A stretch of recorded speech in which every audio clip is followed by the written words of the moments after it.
Ekuffo says outdoor functions, entertainment events, churches, mosques and funerals can resume at full capacity as long as all persons at these events are fully vaccinated.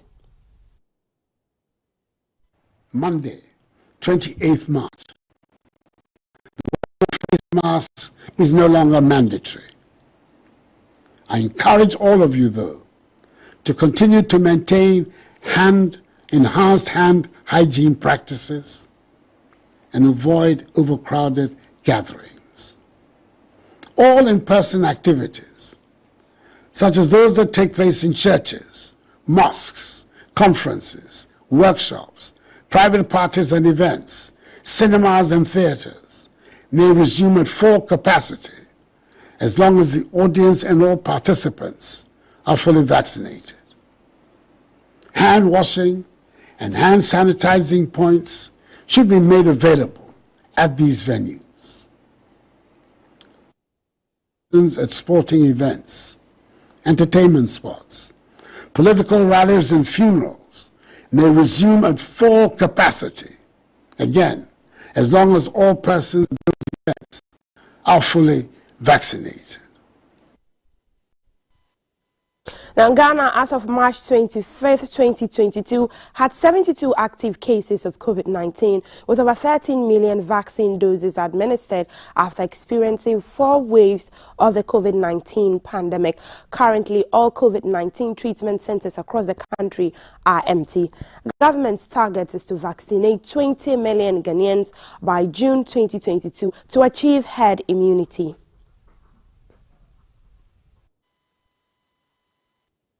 As of Friday, 25th March 2022, the total number of active cases stood at 72. There are no severely or critically ill persons. Our COVID-19 treatment centers are empty, and the 4th wave appears to be over. In addition to these very low reported cases, is the considerable improvement in the availability and uptake of vaccines by the population. Government is determined to use all means to increase the deployment of vaccination across the country to achieve our target of vaccinating some 20 million Ghanaians by June. To my fellow Ghanaians who have not received the jab, I urge you to take it. Staying a little long on the president's address, government has committed $25 million to develop the country's domestic vaccine production capability. During the 28th address on the measures taken against the pandemic on Sunday, President Ekuffo said the government wants to achieve in vaccine production to meet future national, regional and continental needs for health security. Ghana, Rwanda and Senegal, in partnership with the German biotechnology company BioNTech SE, are venturing into vaccine development and manufacturing, with the 3 countries determined to become vaccine manufacturing hubs in sub-Saharan Africa. We want to achieve self-sufficiency in vaccine production to meet future national, regional and continental needs for health security. We shall not then, in the future, be at the mercy of foreign vaccine nationalism and geopolitics. Last year, I set up a vaccine manufacturing committee. World-renowned Ghanaian scientist, Professor Kwabena Frimpong-Boakye, which will soon be transformed by Act of Parliament into the National Vaccine Institute. Now to other stories. Reports indicate that 1 out of every 3 preterm babies sent to the Cape Coast Teaching Hospital as a referral from other hospitals die. This is because the hospital has been operating without a standard neonatal intensive care unit known as NICU, while receiving 2 infant incubators from Kokroko Charities and its partner KGL.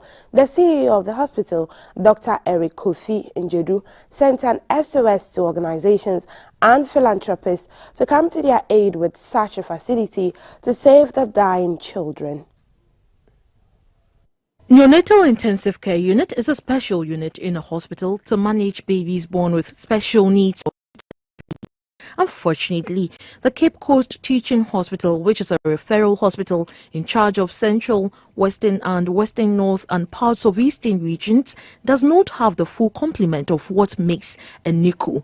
A major challenge especially has been the lack of space to accommodate these children. The facility is making do with what they have created, a special care baby unit in the face of the challenges. Out of the 903 babies with special needs admitted at the facility last year, 396, which is about 40%, were preterm babies. Currently, there are 21 children on admission and 12 out of it are preterm babies being managed with only 5 incubators. Interestingly, a baby is on admission from Ivory Coast. As a relief, the Kokroko Charities, in partnership with KGL Foundation, has presented 2 baby incubators costing $10,000 to the facility. This adds to 3 the number of incubators Kokroko Charities has donated to the facility to help save the dying children. The chief executive of the charities, Kwame Sifakai, indicated his commitment to support in establishing a standard NICU for the hospital. The CEO of the Cape Coast Teaching Hospital, Dr. Eric Kofi Njedu, was grateful to the Kokroko Charities and their partners for being a friend to the hospital. He, however, sent an SOS to other organizations and philanthropists to support the hospital in building a standard neonatal intensive care unit with all needed equipment to save the children. Personnel of the Central Command of the Ghana Armed Forces have been equipped with technical skills in the effective and successful fight against mining, otherwise known as galamsey. The soldiers, including other security agencies, are members of Operation Calm Life Team, tasked to stop the illegal mining, to protect water bodies and the environment for posterity. The General Officer commanding the Central Command of the Ghana Armed Forces, Brigadier General Joseph Aduko Afo, advised the media to be circumspect in their reportage for the sustenance of the exercise. The training program highlighted the side effect of illegal mining on the environment and its impact on the socio-economic development of society. A research by CSIR has shown that the country will face serious water challenges by 2030 if the current damage to the water bodies by illegal mining is not checked. A research scientist at the Ghana Armed Forces, Lieutenant Colonel Nyamado, said it will cost the government more than $400 million to treat water contaminated with heavy metal before consumption. Currently, we have about 33% of our communities relying on groundwater, per the recent survey done in Accra. 33%. So if we decide to integrate that, imagine our population is 30%. Then we are saying that all things, we are looking at 10 million people coming into contact with this heavy metal. The General Officer commanding the Central Command of the Ghana Armed Forces, Brigadier General Joseph Aduko Afo, appealed to the media to continue to assist the security in the fight against galamsey. To our media partners, I wish to acknowledge your continuous support for this just cause by being with us today as well. The whole nation acknowledges the importance you have since the inception of this fight, when the media coalition against galamsey was formed. I must add that this program is very important as far as the fight against illegal mining is concerned. Soldiers are going to ask important questions and make important contributions through the sharing of experiences. An army officer, Colonel Ejejebi, urged the soldiers to always lead by example, adding that the success of any exercise largely depends on effective and well-motivated leadership. On the international front, several hundred South Africans and migrants staged an anti-xenophobia rally in response to marches against migrants by the self-styled Operation Dudula movement. Dudula means drive back in the Zulu language. The anti-migrant sentiment is on the rise in which is home to over 3 million refugees, asylum seekers and migrant workers. An activist said there are people in the country who are trying to take advantage of the anger the people feel about poverty, about unemployment and about hunger, and they are trying to turn that anger onto foreigners from other African countries. The man known as the pioneer of Operation Dudula says he is defending South African workers and has received a big following.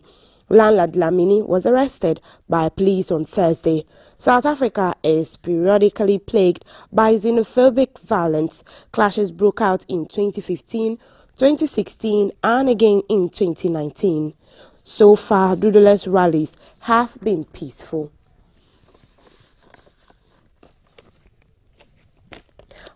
China has announced its biggest citywide lockdown since the COVID outbreak began more than 2 years ago.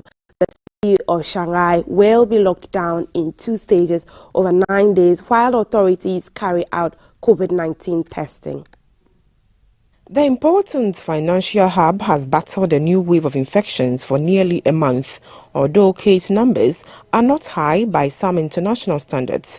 Authorities had so far resisted locking down the city of some 25 million people to avoid destabilizing the economy. But after Shanghai recorded its highest daily number of cases on Saturday since the early days of the pandemic, authorities appear to have changed course. The lockdown will happen in 2 stages, with the eastern side of the city under restrictions from Monday until April 1st, and the western side from 1st to 5th April. Authorities said public transport will be suspended and firms and factories must halt operations or work remotely. Other lockdowns during the pandemic have affected the entire Chinese provinces, so people could often still travel within those regions. But Shanghai, due to its high population density, is the largest single city to be locked down to date. It is China's commercial capital and, by calculations, the biggest city in the country, but it's now one of the worst hit areas as China fights to contain a resurgence of the virus, with Omicron leading to a spike in new cases. And that's it for GTV Breakfast. I am Nkosohema Maltiti. Up next is the weather report, after which we'll bring to you Keep an Eye. And still, it's Heritage Month. We're looking at the process of tie and dye. Stay with us.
everyone, welcome. It's hashtag GTV Breakfast and it's Heritage Month. We're still with the focus on our local industries and what we produce in the country.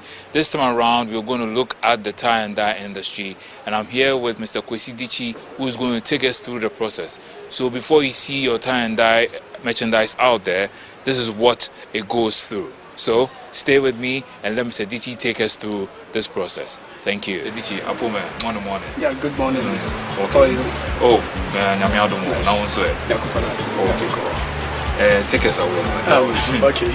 Good morning to the people of Ghana and all over the world as well. This is tie and dye, the processes of making tie and dye. The first stage is wet your piece of material, that is 100% cotton material, into a chemical known as soda ash. After some few minutes, you take it off, you raise it, then you come and do the twirling. The twirling is the process of getting your tie and dye into many shapes or different types of designs that you want. A process here now I'm going to do is called spiral. Yeah, so this is what I'm going to do. I'm going to do the spiral. After the spiral, then I go to the dyeing section, then do the dyeing. So that is exactly what I'm going to do. So keep watching. As we said, Dichi, how long did it take you to learn something like this? Something like this particular one, it didn't take me much. I spent 6 months learning this. Oh, okay. Yeah, this is tie and dye. Tie and dye is the basic of doing whatever coloring work. So tie and dye is the most easiest among them all. Yeah. So I spent 6 months getting this knowledge, but I've been practicing it for over 9 years. Oh, wow. Yeah. Wow.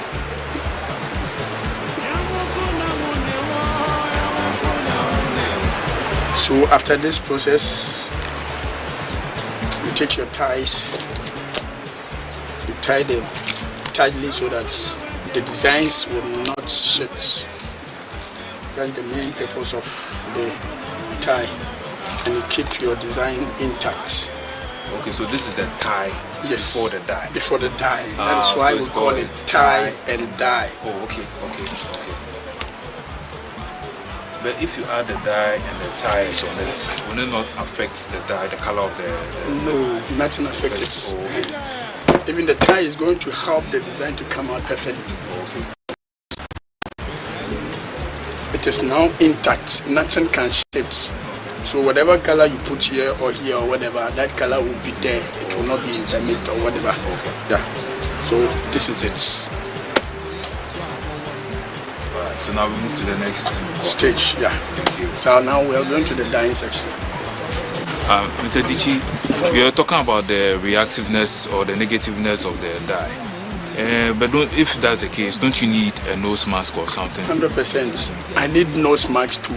I have nose masks that I use. But the nose mask is not even effective when you are in an enclosed environment. So I do normally mix my dyes based on the direction of the wind. So imagine if I'm mixing it here, I have to make sure the wind is blowing from this side, so the wind will take the scent away. Oh, so what kind of dyes do we have? What are you using?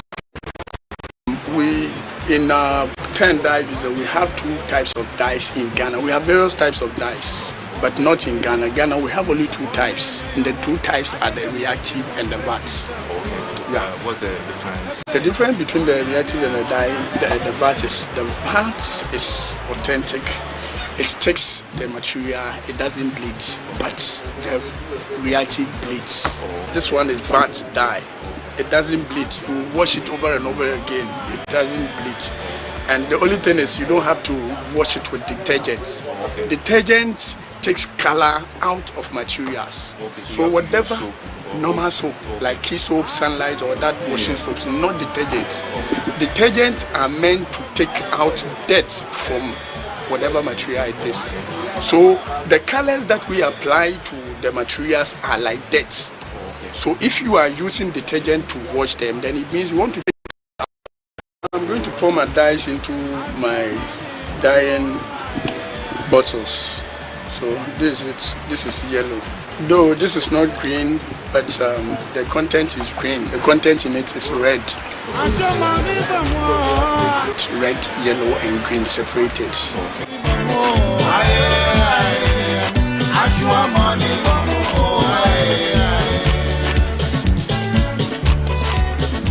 The reason for me putting this one is I don't want the dyes to mix under.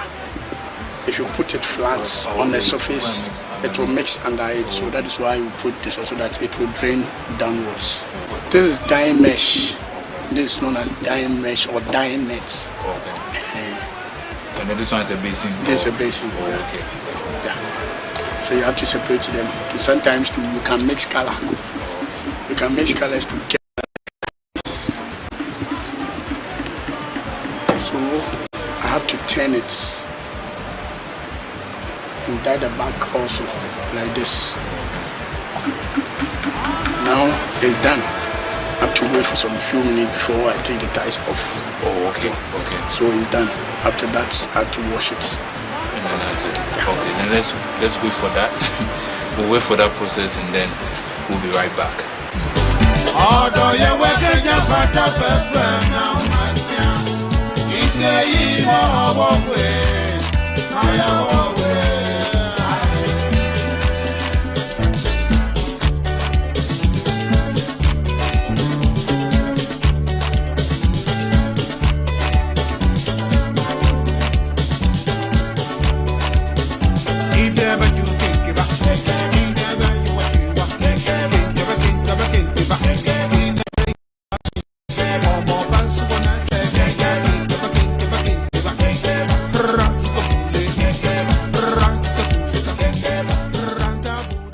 So there you have it, Mr. DG taking us through the entire tie and dye process. It's quite simple if you know what you are doing.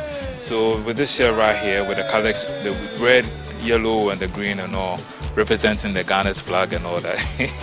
It's quite simple. You can just take it and go where you have to. At this point, I just want to say thank you so much for taking us through the process.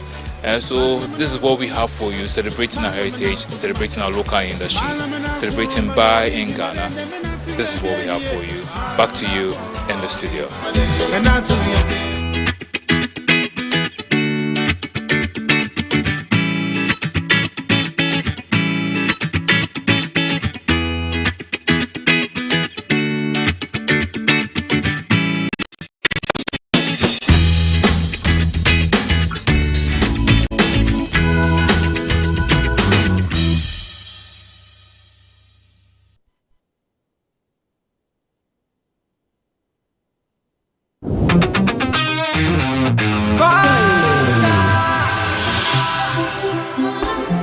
And they call me UJ.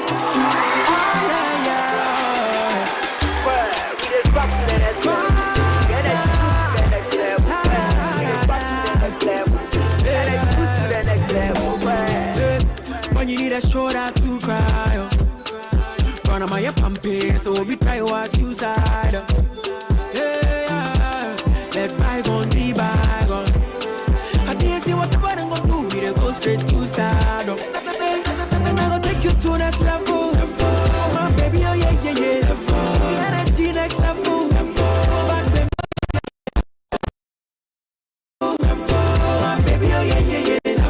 I don't quote next level. Excessive drinking can be detrimental to health. Not recommended for persons under 18 years, lactating mothers, pregnant women, and people sensitive to caffeine. This advertisement has been vetted and approved by the FDA. I am 7 years old. Beep, beep, beep. I am 4 years old. We are 12 years old. It's been 1 year since I started my antiretroviral treatment. You can live a long, productive life with antiretroviral treatment. With antiretroviral treatment, HIV-positive expectant mothers can have healthy HIV-negative babies. Go to the nearest health center, test and know your HIV status. If you are positive, ask about antiretroviral treatment and you will receive help. Antiretroviral treatment is your only option for a long and fulfilling life. Brought to you by the Ghana AIDS Commission and Ghana Health Service. Hey, tell me what? Tell me what? Hey, tell me what? Tell me, beer.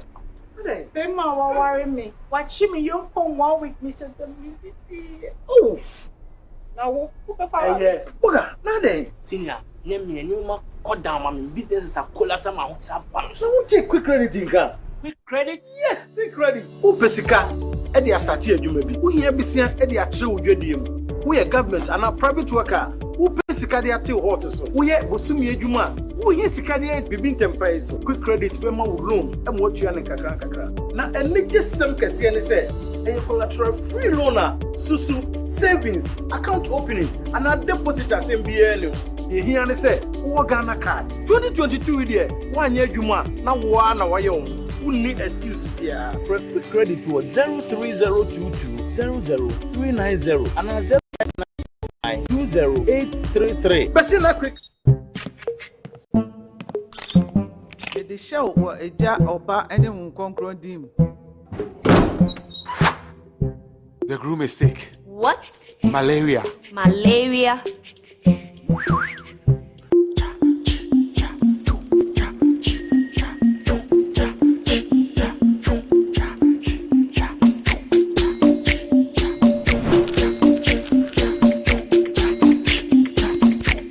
Lufat. Lufat.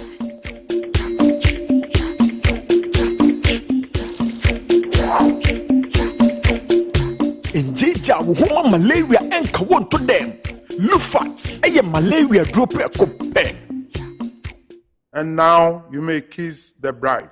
Entrance Pharmaceuticals and Research Center. And aye Lufat. Lufat a two malaria center.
Hi, 6:31. You're watching GTV Breakfast. Hashtag GTV Breakfast. WhatsApp number is 055-556-1034. So if you live around the land borders of this country, Lubo, Aflao, Hamile, just wherever you are, tell us how you're feeling with the opening of these borders after 2 years. I mean, they were closed back in March 2020. After 2 years, they officially opened. What do you make of that? What do you make of the lowering of the restrictions as far as mask wearing is concerned? What do you make about the fact that if you are coming into the country fully vaxxed, you're not going to be having to take that vaccination and then come and pay $150 or to do whatever you have to do to enter the country? What are your thoughts after the president's update number 28? Let me know. Today's the 28th of March 2022, the day before we play the return leg against the Super Eagles. But we'll be talking about all these things coming up in a short while. We have the sports news at 7. And look forward to Mr. Sam Nate George. He's the MP for Ningo Pram, who will be on the show to talk about the government's austerity measures and what the minority are proposing. We've got a chat with Hip Life legend Ochami Kwame celebrating our own. And of course, the headlines with everything that's happening in the news. But ahead of all of that, there's a virus which has claimed more lives than COVID-19. And imagine the pain, the trauma, and the issues that people living with this virus have to go through. Our colleague Beatrice Senaju has come through with this documentary, and it's called Pain in My Closet.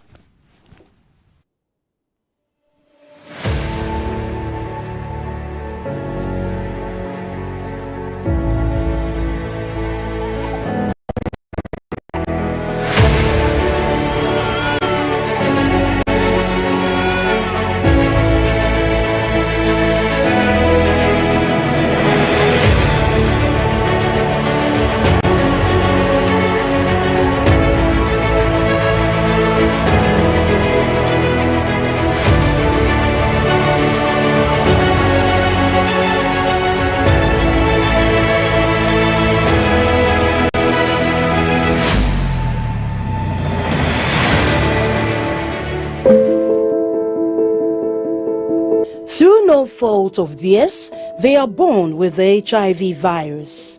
As innocent as these children are, the sad reality is their entire life on earth will be to live with the virus.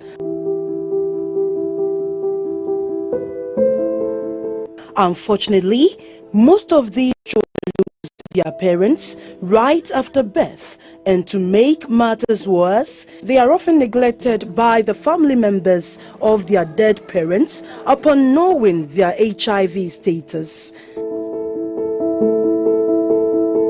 This is where the woes of these innocent children begin.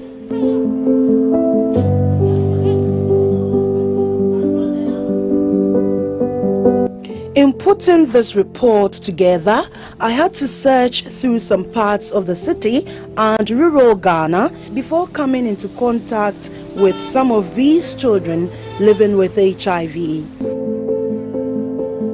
My mission was to know more about these orphaned children and came across Augustina Ampofo, an 18-year-old living with HIV. In my interaction with her, she revealed that she got infected with the virus during childbirth. As a result, she was abandoned by her own mother at the hospital until she was finally taken to an orphanage where she has lived her entire life. She tells her story.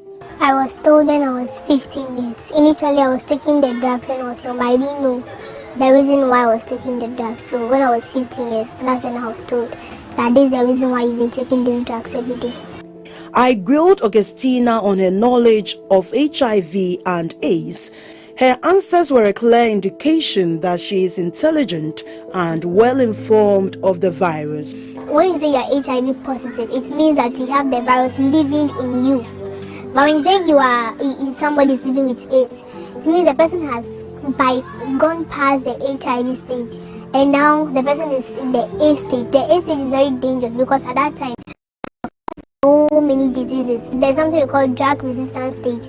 When you get to that stage, even if they give you paracetamol, any drug they give you, it won't work because the virus has overcome the immune system. It was not until she turned 15 years old when her HIV status was disclosed to her. According to her, it was a difficult moment, one of confusion, anguish and anxiety of her unknown future. What made you cry? I don't even know, but it's like the news was just broke like that. You are HIV positive. So I didn't see myself to be somebody who be living with the virus, even though I was taking the drugs. And before that, it came to a time questions were coming into my mind. Why do I keep on taking these drugs? So the day I was told, I was like, so all this was, I was HIV positive. Augustina took me through the various phases of the measure of her HIV status. Before I got to 15, at some time there were some empowerment programs where we were taught about HIV and other sexually transmitted infections. So I had a little knowledge about HIV. My knowledge on HIV was a bit high. So the day I was told, even though I felt bad, but because of the empowerment I had already, I realized that it doesn't mean anything. It's not a death sentence. There is more opportunities in life. It is interesting how she has been discreet about her HIV status all these years. Even with her condition, she has defied all odds and has made some headway with her education. Augustina is now a level 200 student in one of the universities in Ghana. She goes about her normal duties with colleagues and has kept her HIV status close to her chest. Augustina has not revealed her status to any of her colleagues due to the stigma attached to persons living with HIV and AIDS in Ghana. How have you been able to keep your status away from people? One key thing is I take care of myself so I don't fall sick often. I take care of my physical being. My health is my priority.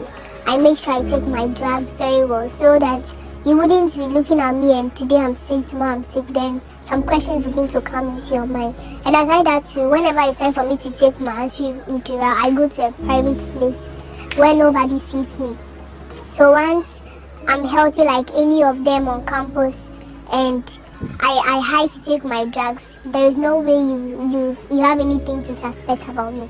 Relying on medicines and supplements to make her keep strong and healthy for 18 years has been very stressful for her. Would you say you are used to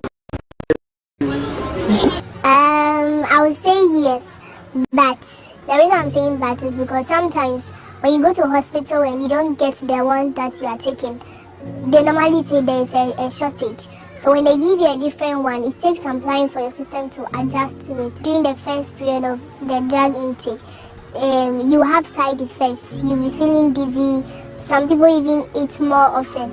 But as time goes on, your body gets used to the drug, so you wouldn't feel any of those things again.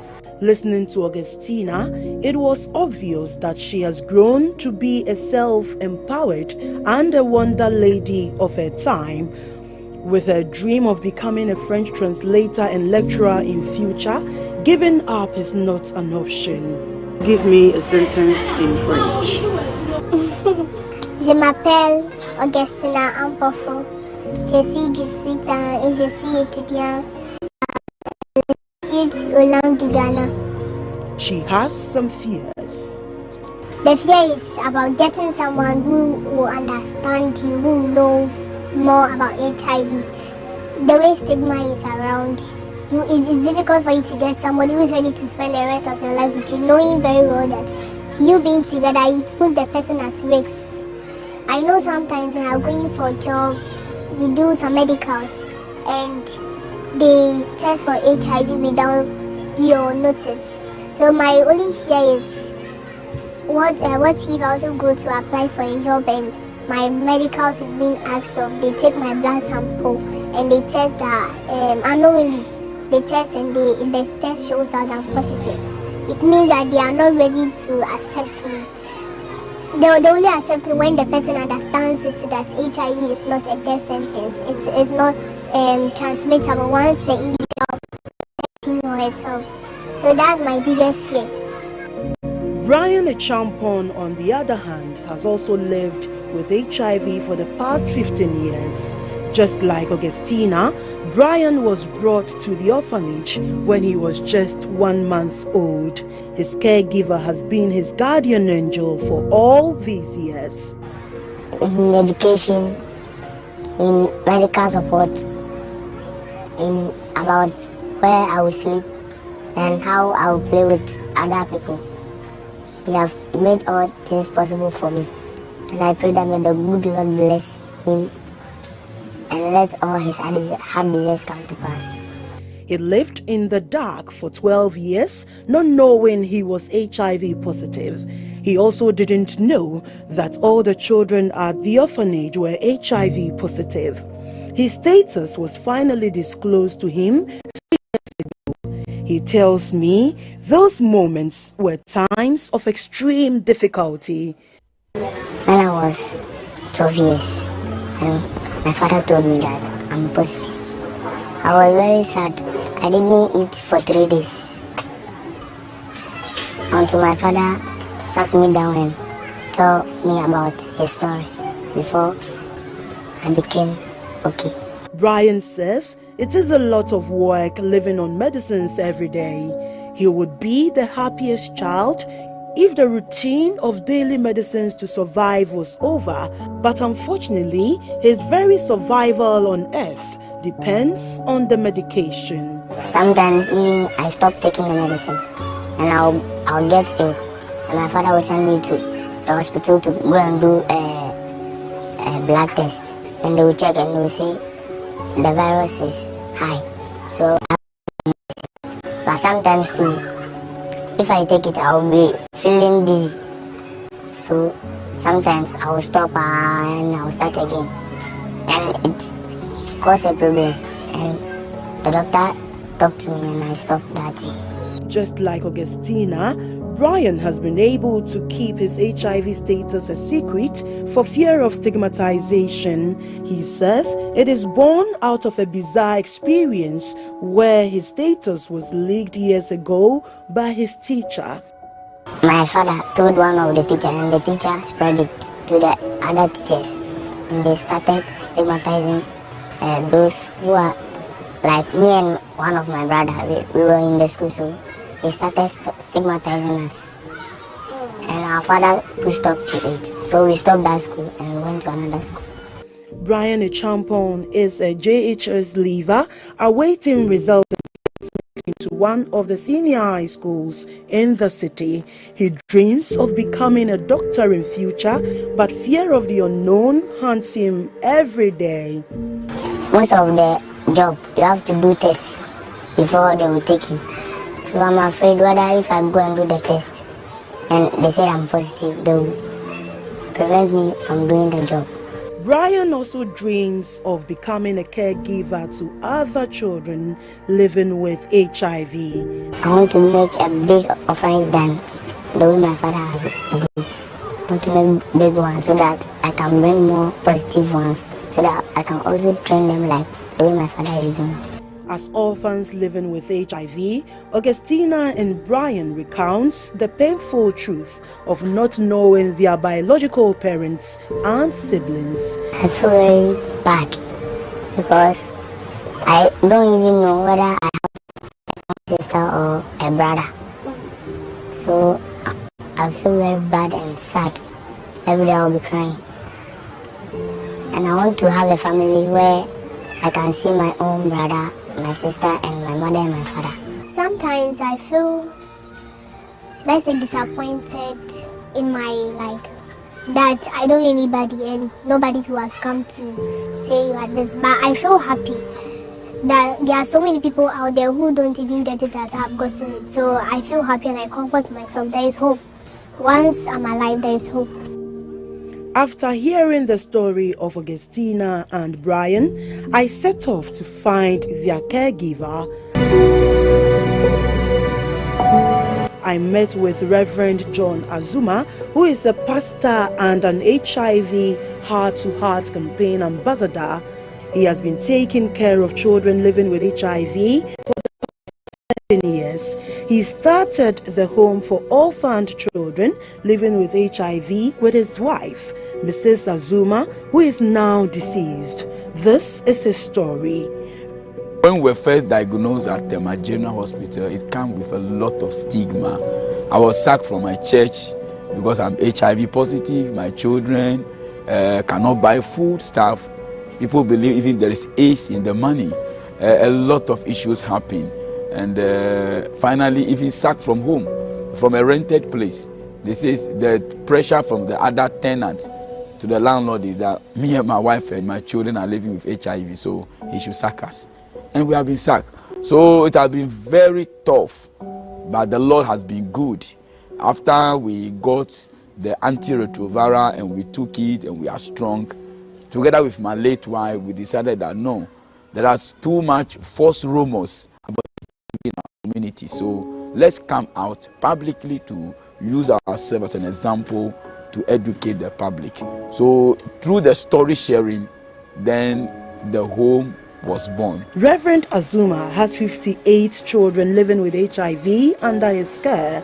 He said taking care of children living with HIV requires some expertise to cater for their needs without a hitch. He explains how these children are recruited. They all came through different needs. Some through social welfare, because they got to know that that is the area the area of focus. Community members bring them, churches bring them, family members also bring them. So they all come through different angles. He said disclosing the status of children living with HIV to them is quite delicate and requires some tact. For him, the disclosure means applying wisdom and in-depth education and counseling. And disclosure in HIV is very important, where you tell your partner or your sister or your family of your status. And in the area of children, it's a different goal altogether. So some are taking medicines, but they don't know what kind of medicines they are taking.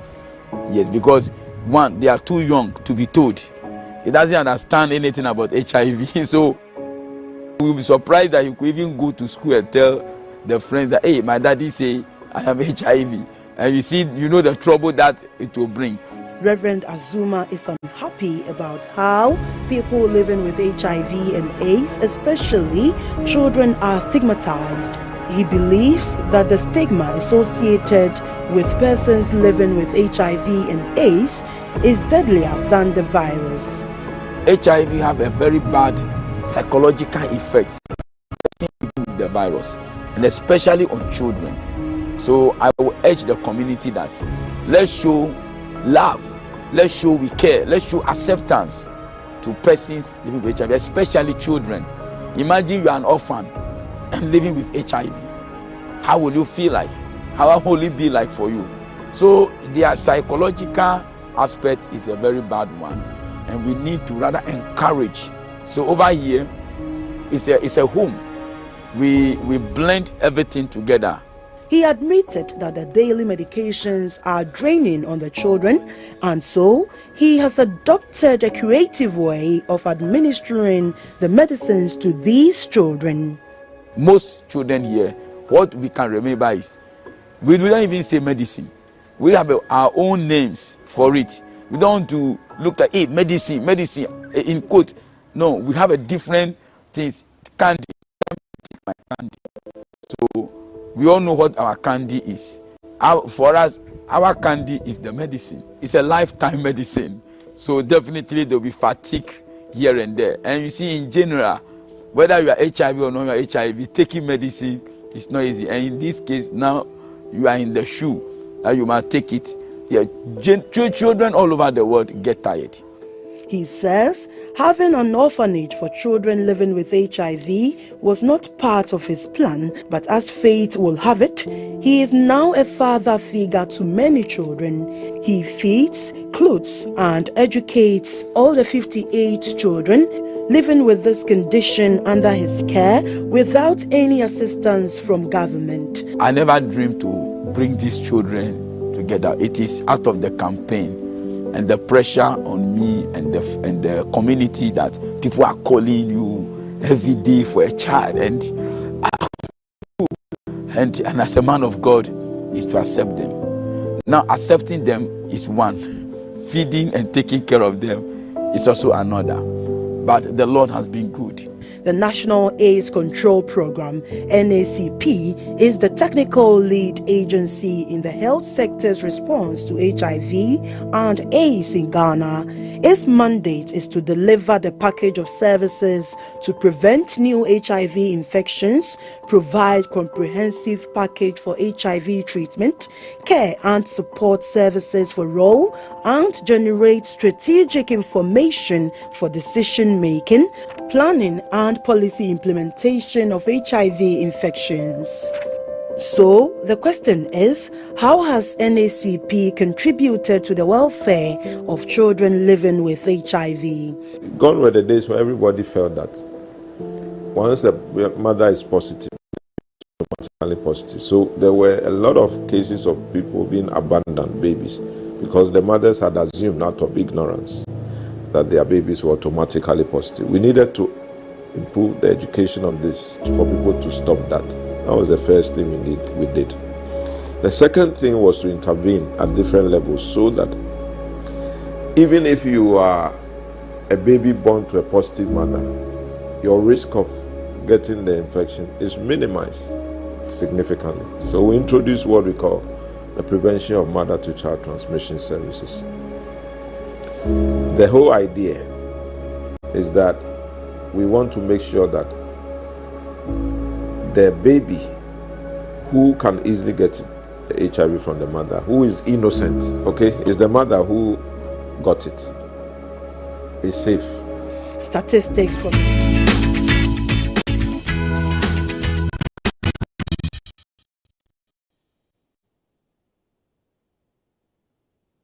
And that was Pain in the Closet, a documentary by Beatrice Senaji. The continuation of this documentary will be, God willing, on Wednesday, same time, 6:30, right here on GTV Breakfast. Really pathetic and sad story. And now that Beatrice has thrown a light on this issue, I never quite thought about those kids who were born with HIV and how you even going to have to break the news of their status to them. So that was really, really, Really, really revealing. Thanks. Congratulations, Beatrice. And there are messages coming in on 0555561034. Oh, what a pathetic documentary, says Amakwe. Whose job is it to take good care of these innocent souls? Oh, Togbi Mao Nyedome. So, my stomach. Please, in your own way, try hard, assist in my small way. Let's create a fund to support these innocent, blameless ones. Thank you so much. That's a message there from responding to that documentary. Okay, so still to come, we've got our sports at 7 o'clock. Let me go to Twitter and see what's happening. So, last week on Friday, on Twitter, we started a conversation on children not getting enough sleep in Accra. Work patterns of their parents are cutting short the sleep of children. Parents have to wake up early to beat traffic, so the children have no option but to also wake up early. And I've seen a lot of those children early in the morning at 5:30 in the backseat of the car sleeping. Sleeping because there's no you're waking up at 3 or 4 and having to join mommy and daddy. So it's a big conversation. You see children with school bags, and the comments were so many. By the way, congratulations to our princesses. They did a good job. Let's see, where are the messages now? So a lot of you have been talking. Let's see. Let's go here and read the messages. Okay, so here they are. Only a small fraction of parents know and believe children have mental health and psychological needs. That's a fact. Parents put too much pressure on kids these days. Normal school, extra classes at school, extra classes at home, waking up at 3:30 a.m. to get to school by 6 a.m. and starting extra classes by 6:30. God, our future is dead. That's one of the messages. And think about it. Some children actually meet the watchmen early in the morning and then also meet the night security people late at night. Imagine it, 6 to 6. It's almost like a whole 12-hour job just being a student. Ever Symbols at Denyak GH says, one solution is for organizations to team up and build schools close to these organizations. So only children of the employees go to that school in case there's no help around. It could be after primary 6. Getting houses close to work in Accra is also another issue. And in other countries, children go to school in the district. So there's a school district and they have buses that take care of people. So people can walk to school or they can take a bus. But I know people who come to school in Dansuman because they're looking for good schools. Or Kaswa and come to school in Dansuman. Tema comes to school in Dansuman. So it's a big deal. All right, more messages. A lot of people. Okay, we'll get back to you on that. Facebook, lots of messages there as well. But the conversation is still trending. A lot of factors count here, but I only talk about financial issues. Not everyone can afford a nanny or a house help to handle the kids' activities when the parents are away. Okay, they say it's too early as 4:30 a.m. in Legon. If you want to beat the traffic, you better set off early. Kids cannot be late. And so at 4:30, people are taking off with the children. And if they're in the cars at 4:30, then imagine what time did they wake up? What time did they wake up? Many get to school already exhausted. Time to engineer our education with IT and a blend of rich African values. That's another message there. Lord Hansen says, yeah, too early. Dr. Kobe Mensah, a lecturer at the University of Ghana, says it's really disturbing. Then Dennis Mupuri, I used to work with this gentleman, really great sports presenter. He says, the way I see it is either we are having children at the wrong time, when we don't have enough time for parenting. Parents rush out of the home and dump children in school early, so they suffer distorted sleep patterns, which pose health concerns in the long term. Check timing. So Dennis is thinking, chill and have the babies at the time that you are ready. Now, Lama on Twitter says, this is not even the worst part. Schools have given primary schools time by 6:30 a.m. to be in school. That's more stressful, and then they need to work on that. Now, Prince Obri Yeboah, he has a technical whole angle to it. He says, one of my greatest fears and concerns, their circadian rhythm is altered. So the sleep patterns, when you're supposed to go to sleep, when you're supposed to wake up. And so right from childhood, we are growing a future citizenry of impending cardiac and renal health issues. If your sleep is affected too much, you can actually get heart problems, you get kidney problems. And Prince has been talking about that, and he's given us a clock about the things that are supposed to happen. So at 2 a.m., that is your deepest sleep. But at 2 a.m., that's when some people are waking up, And then your highest alertness is at 10 a.m., then 12 p.m. Your best coordination is around 2:30. And then relaxation time, fastest reaction time around 3:30. There are so many things that are happening in the body at specific times. And so when you mess it up, you have problems.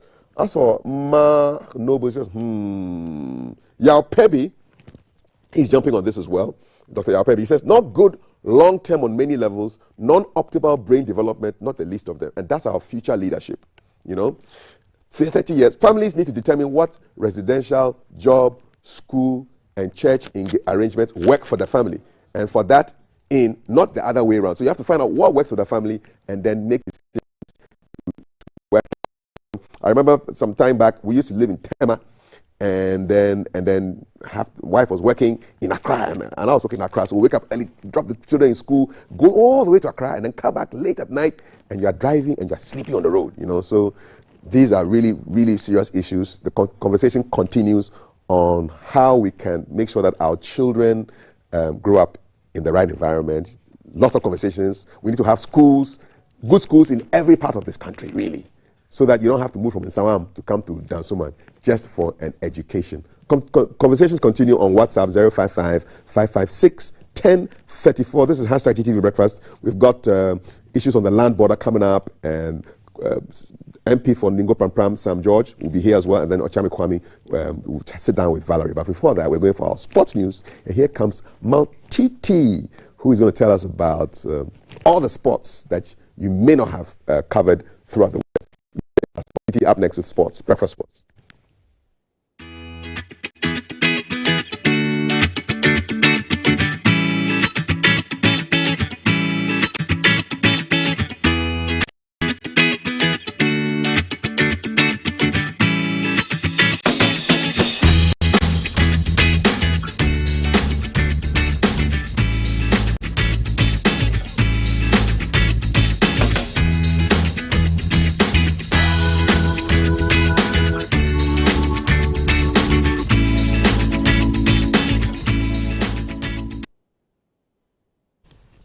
Thank you for staying on. I am Nkosua Hema of Kwehu Mpraya. So this morning, still hashtag Heritage Month, and I'm representing the Akan culture. Stories making headlines in the sports world. We're looking at that crucial game that was played at Baba Yara Sports Stadium between the Black Stars and the Super Eagles.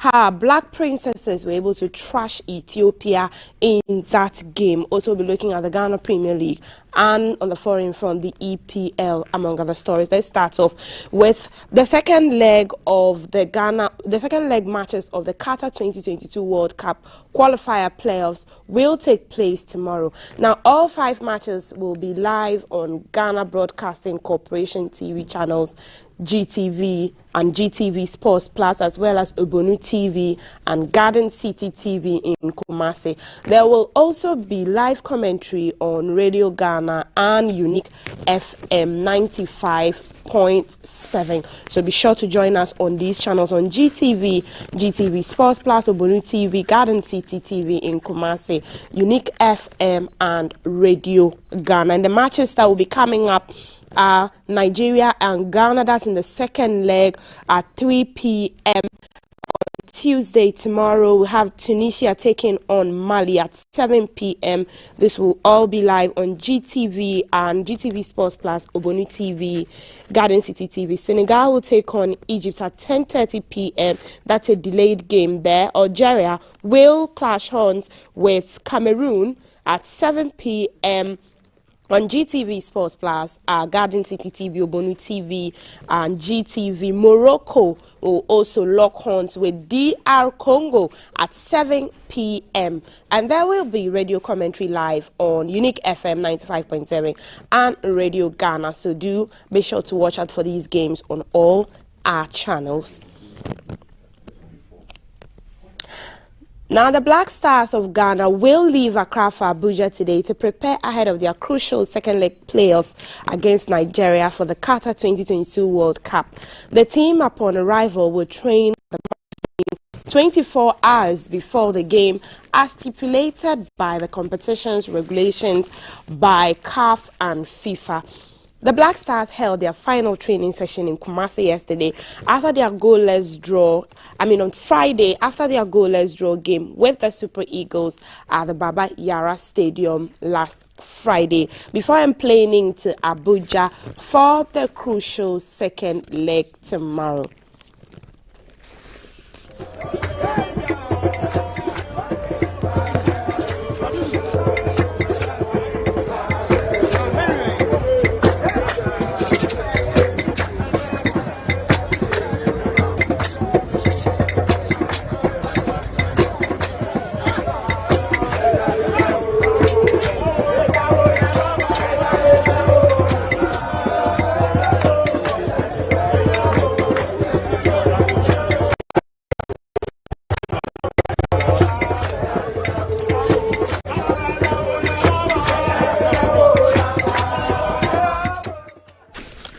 The Confederation of African Football has approved 60,000 fans for the Nigeria-Ghana game at the Mashood Abiola Stadium in Abuja tomorrow. CAF initially stated that only 30,000 fans are approved for the highly anticipated second leg encounter, citing COVID concerns.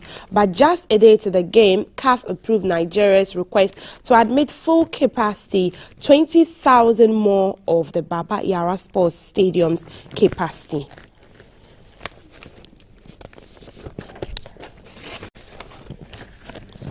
Let's look at the MTN FA Cup now. And defending champions Accra Hearts of Oak survived a huge scare to beat Elmina Sharks 8-7 on penalties to progress to the quarterfinals of the MTN FA Cup. Goalkeeper Richmond Ayi saved in the second round of kicks to deny Sharks the much-needed victory. In the Premier League, Muntari delivered, Mensah nodded, and it's happened again. Hatzabok up by 1 goal, something that must have been heard from the training grounds. The defending FA Cup champions are up by 1-0 after 31 minutes. It's a mode of confusion. Isam doesn't know if he's going to claim it, or he doesn't know if he has to wait on his line, but I think... And here is 0-2. Flag stays down. Would this be the equalizer? And that's it. Ismail Ench. Control was poor as well, but there was a hint of an offside. Was that not? That is an offside. That's an offside. I don't know why that hasn't been given by the assistant ref. Entry, Sharks, and Elmina Sharks have jumped into the lead.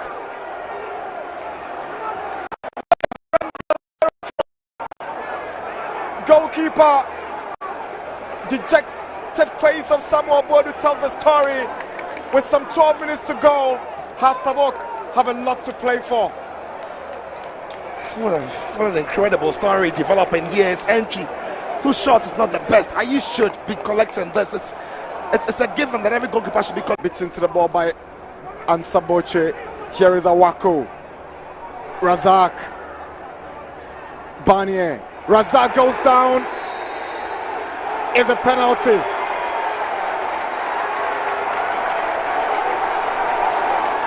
Hatzabok have a penalty. Yeah. Top Hatzabok scorer in the Premier League with 7. Koji steps forward. Koji. And Koji scores and equalizes for the Phobians.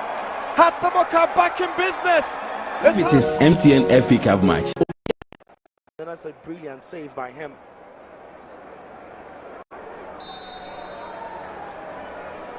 Ayi up against Jetua. Jetua steps forward and he scores. Makes no mistake. Sharks lead us by 1-0 in the penalty shootout. Beaten by the pace of the strike. Richmond Ayi gets the direction right back. It is Fatal up against Adom. Fatal. And Fatal has missed. Fatal has missed. Ball goes outside completely. Yes, and the keeper the wrong way, but Ayi up against Arthur. Referee whistles. Arthur steps up, and Arthur has missed. Terrible penalty taken by Arthur. Hatzabok are back in business.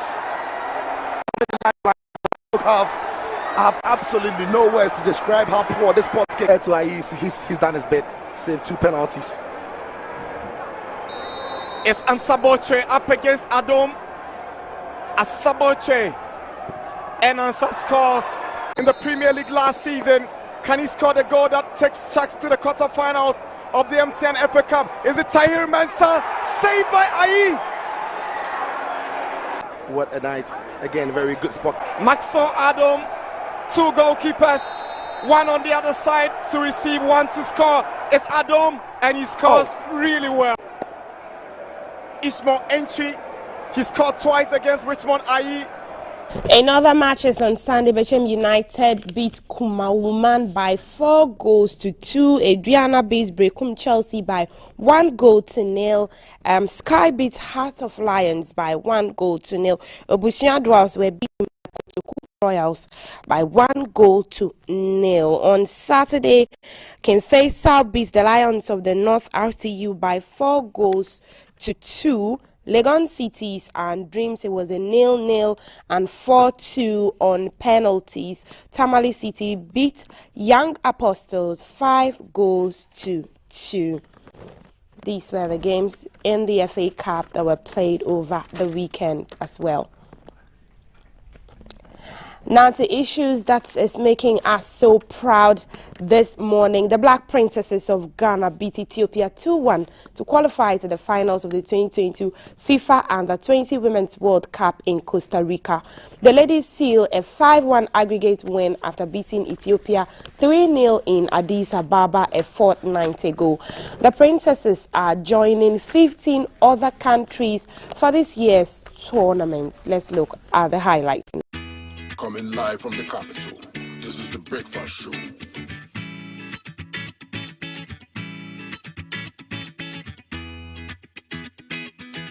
Solo run, timed her run to perfection, and there she is slotting it in the back of the nets. Once again, she has proven that she is a player on form. She scored. And one quality that you would love about these Black Princesses is that whenever they lose the ball, they press harder in order to ensure that they win it back. And here they are once again making another surging run into the penalty area. Abdullah Salama chooses that for 10. It's a goal. What a goal! Their build-up is so breathtaking. Just get the adjectives to describe this goal. Fantastic. Their build-up is always so fantastic. They are fabulous, very quick. Look at how Doris Gwedua just had to twist and turn, send the ball to Cecilia Nyama, who found the run. Look at this problem of a pass to Abdullah. And so they are here to support them because they know that in as much as we want the Black Stars to qualify to the World Cup, our Black Princesses can equally qualify to the World Cup. Arigash of Ethiopia gets a goal here for them. The free kick was well taken by... Now, Canada beat Jamaica 4-0 to reach their first Men's World Cup in 36. Coming live from the capital, this is the Breakfast Show.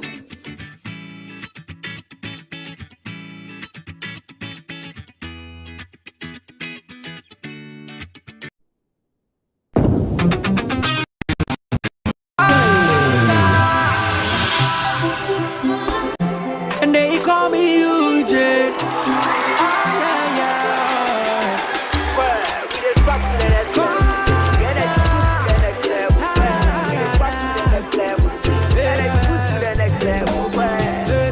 When you need a shoulder to cry, run on my pumpy, so we try was suicide. Let bygone be bygone.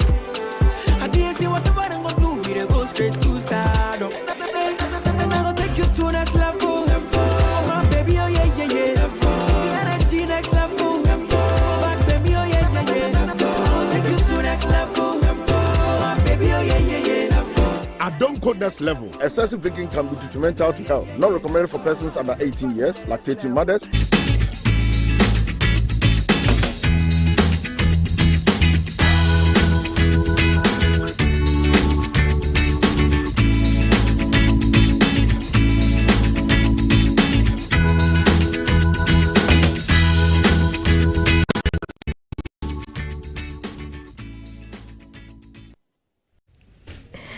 Good morning. In Poga Lamisi, and my name is Lamisi. I'm a maiden from one of the northern regions, Upper East to be precise, and so today you can call me Lamisi. We are rushing hour, and our guy Jay is already on standby. We are looking at we are around the Tiptoe lane at the Circle area, and so Jay is going to be coming on our screen shortly to give us what traffic looks like. And yes, he's on our screens. Good morning, Jay.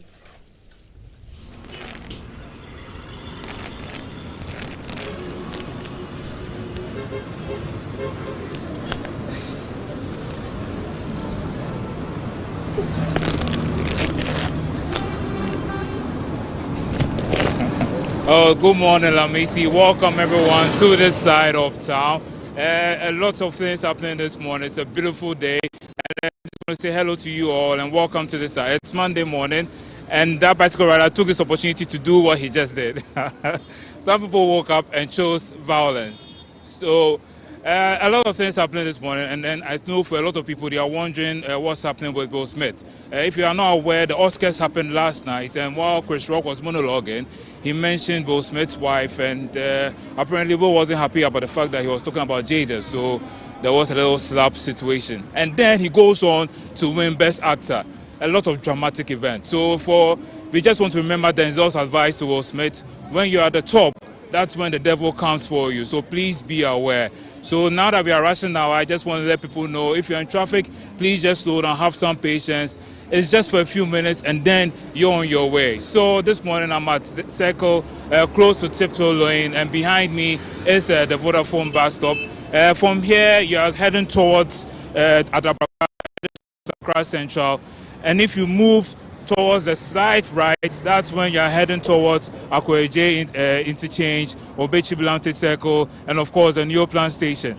For those who are going to the top, they are the ones going towards Accra Central and Adabaka. You can see the number of vehicles that are piling up here at the moment.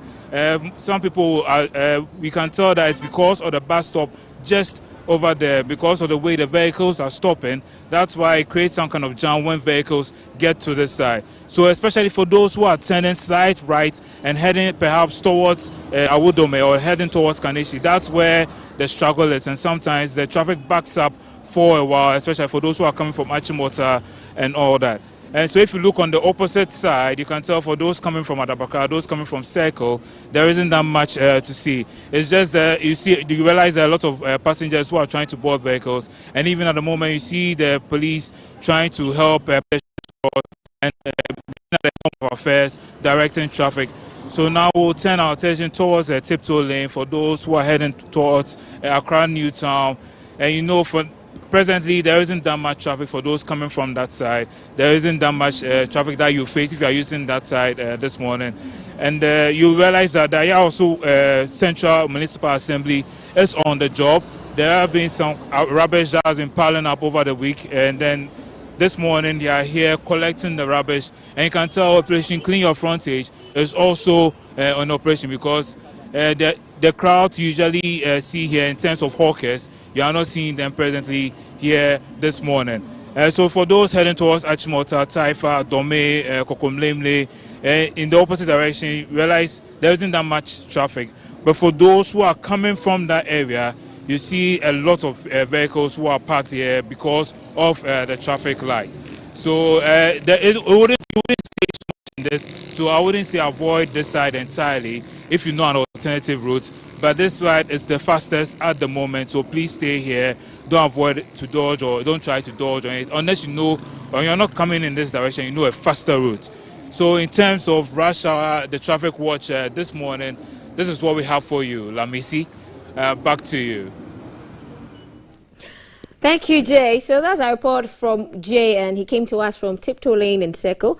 Traffic looks heavy on one side and light on the other side. So if you're still home, you might want to leave home right now. The hashtag to follow is GTV Breakfast. Remember, we are live on YouTube as the Ghana Broadcasting Corporation, live on Facebook as the Ghana Broadcasting Corporation. We are interactive on Twitter and Instagram. Just use the hashtag GTV Breakfast and you find us. Also, if you want to comment on the show and send in your comments, you can do that to our WhatsApp number 055-5561-034. The hashtag to follow is GTV Breakfast. We'll take a break. When we return, to discuss headlines. We'll be right back.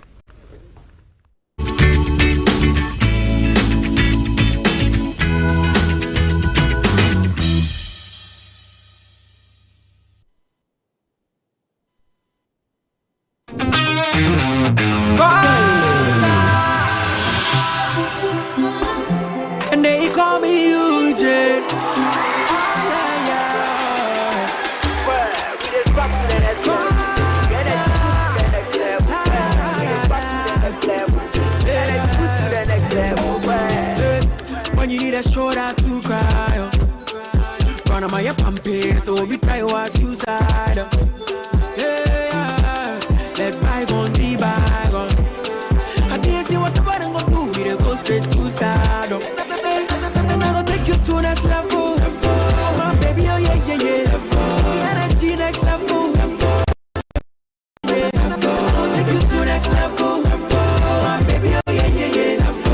Don't code next level. Excessive drinking can be detrimental to health. Not recommended for persons under 18 years, lactating mothers, pregnant women, and people sensitive to caffeine. This advertisement has been vetted and approved by the FDA.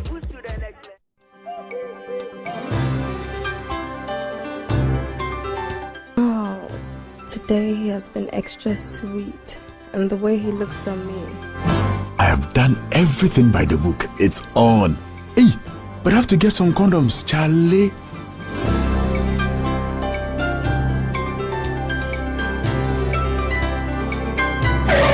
Using a condom will protect you and your partner from HIV, STIs, and unplanned pregnancy. Condoms are an effective way for protection against HIV infection. Don't take risks. Use a condom every time.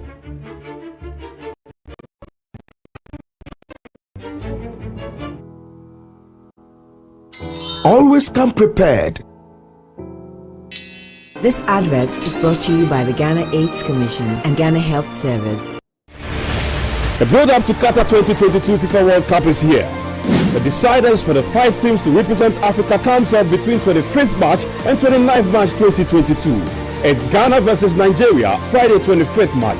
It's finished here in Accra, 2-1 to Ghana. And the return leg, Nigeria versus Ghana, in Abuja on Tuesday 29th March 2022. Oga, they don't set finish. It's clear, it's Ghana for Qatar because no eagle flies above the stars. Catch all 10 playoff matches live on GTV Sports Plus.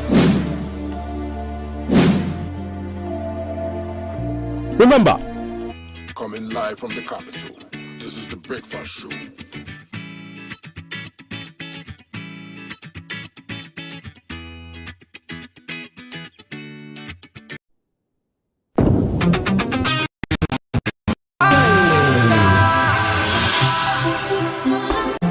And they call me UJ.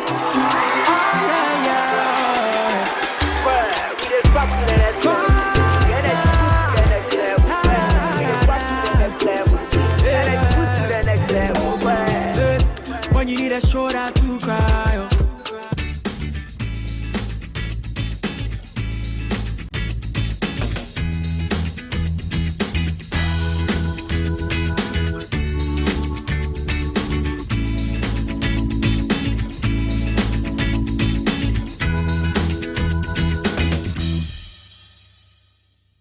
Hashtag GTV Breakfast, the day after update number 28 from the president, which happens to be the 28th of March 2022. Big headline, Ghana opens borders, face masks no longer mandatory. What does that mean for those who live around the borders? But before that, let's listen to what the president had to say when he gave update number 28 yesterday in the evening at exactly 8 p.m.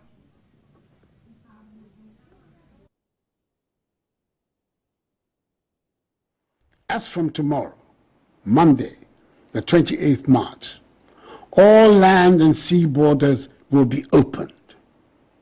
Fully vaccinated travelers will be allowed entry through the land and sea borders without a negative PCR test result from the country of origin. Citizens and foreign residents in Ghana who are not fully vaccinated will have to produce a negative 48-hour PCR test result and will be offered vaccination. Fully vaccinated travelers into Ghana will not take PCR tests from the country of embarkation to allow them entry into the country through the KIA and will not be tested on arrival. Citizens and foreign residents in Ghana who are not fully vaccinated would, however, need to provide a negative PCR test result of not more than 48 hours. They will undergo an antigen test upon arrival at KIA and will be offered vaccination there. What does the opening of the land borders mean for those who represent the people living in those areas? One of such representatives is on the line right now. It's my pleasure to have on the show the Honourable Member of Parliament for Ketu South in the Volta region, which includes Aflao, that borders Togo, Fa Gomashi. Davi, morning now, Indi now, let me phone. Morning, let me phone. My first sense, good to Amen, amen. Good to have you on the show. So the president has opened the borders, and land borders, sea borders have been opened as of today. How does that make you feel as a representative of the people in Ketu South constituency? Thank you so much for your support at the station. And let me commend you for the professional way in which you handle your job. Many stations are calling me this morning where you notified me that if this happens, would I be willing to talk to you? So thank you for being GBC and being still the station of the nation. Thank you. Yes, Kafu, it's almost as if I've been carrying 10 bags of cement on my head for the past 2 years. 2 years, Kafu, that the borders have been closed. So finally yesterday, I felt as if the 10 bags of cement on my head has been lowered. I brought it down. I'm thankful that what I've been asking the state to do, government to do, His Excellency the President to put in the measures to open the borders. Finally, that has happened. It's good, but look, in the 2 years of that extreme and excruciating hardship that we endured, a few people made it easy for us. They donated food, they brought PPEs, but if I do not mention some of them, it's not right. The members of parliament, individual members of parliament supported us. President John Dramani Mahama brought us food. I thank them from the bottom of my heart and on behalf of the people of Ketu South. In that announcement by His Excellency was also a revelation that he made that some money has been spent on 4 households. That didn't include us, and that is of interest to me. I would like to know how much came to my constituency and how was it disbursed, that amount of money that was given to the poor households, because if anything like that had happened in my community, I'm sure I would know. So they should come clear on that. But I hope that in the future, when we are thinking of a measure such as the one we have done with this pandemic, we will give it a overall, systemic, calculated procedure. What we have done in the last 2 years was just to close borders and not take care of the people whose livelihood will be affected. That has been truly a traumatic experience for me as the member of parliament, baptized into the appointment with this baggage. But thank God now we can breathe a sigh of relief. What kind of feedback have you been getting from the people of the constituency with this announcement that was made yesterday? My phone has not stopped ringing, Kapri. They are very excited, but they are asking also about the security barriers and so on. That's on the way. That's been an additional measure that was put in place that terrorized them and made their lives truly difficult. So they're happy that the borders are open and looking forward that they can pick up the pieces. I mean, they are resilient people, you know. To think that 2 years of their lives have been taken away and now to get back where they left off and to see how they can spend for themselves. It's truly a welcome news.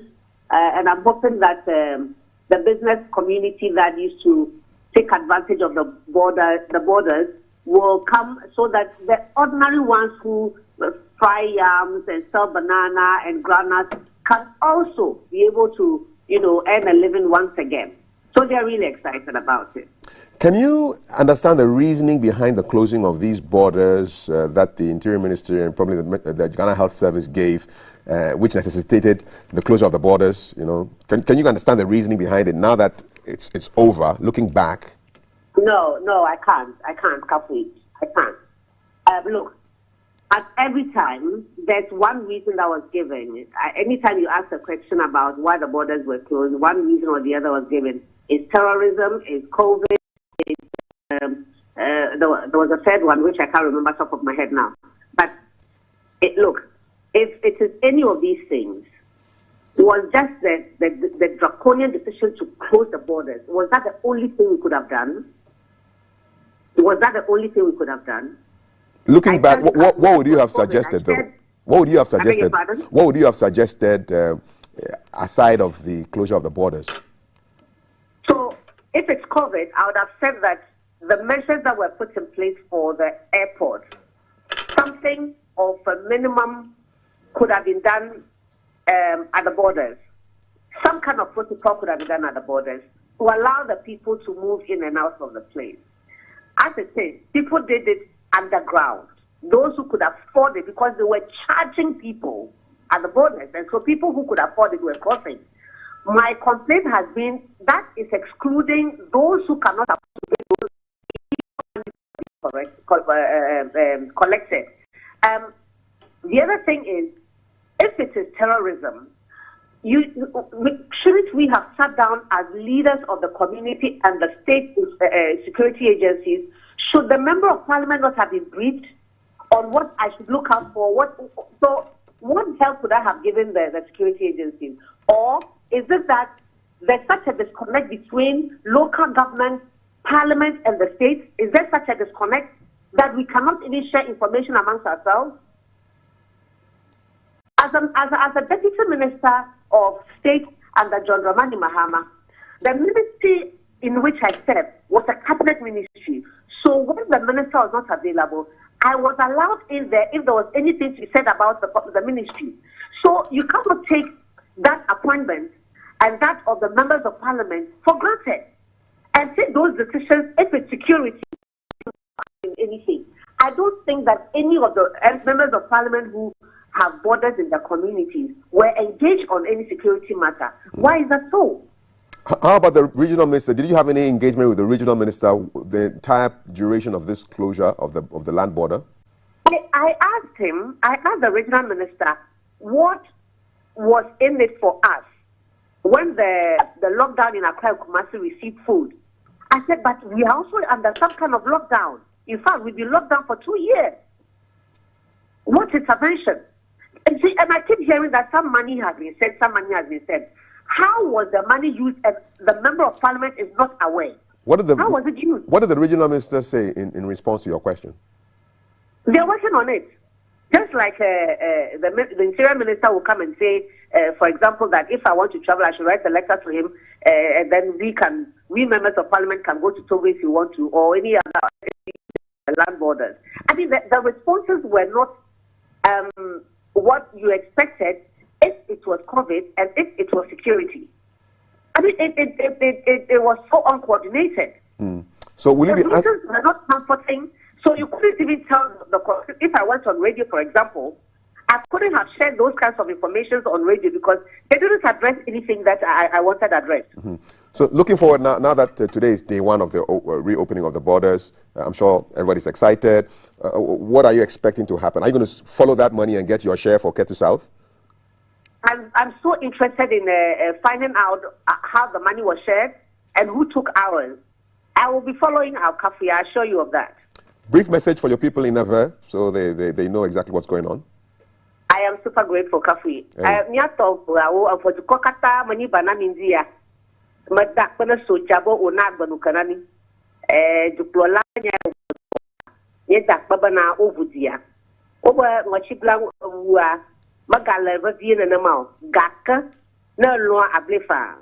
Ye ashikokro ba samamid gadania naga budani labo kwe ovudiao ashikokro na no di majeje laba dolale la hi hama gobo oli hama ashikokro ba sama adanya katamyaji makada di bana miyameyo kataza na diao kwa na miabo chodriwa bawo via anya jijonami donc mabia soja bana na miyabashio do na jimuni venami bana miyaba violo dagba nava Akpa Davi megafonu. Akpa kakafu. Thank you so much.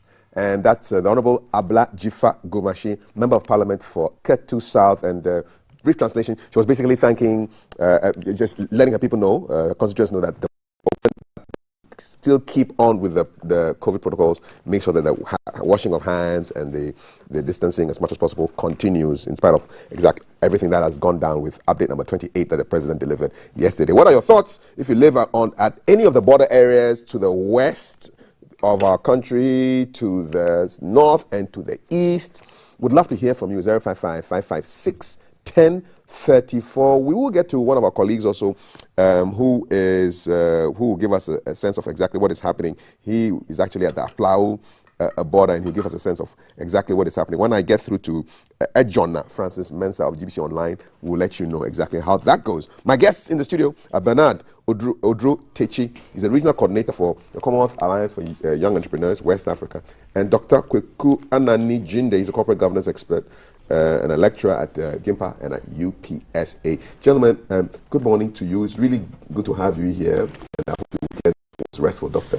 Anani Jinde. Yeah, good morning. It was good. It was very peaceful. Fantastic. I was at home the whole week. Indeed. Are your people landed yet? Your family? No, they are coming in June. So I'm glad that I'm going to save almost 4,200. Exactly, because we were doing some calculations. We were doing some calculations last week, and you knew that, oh, this is what you're going to pay for. I've already budgeted for it, but now it will go into my farm. Straight up. Injection. Bernard, I know you also deal with issues with farming and everything.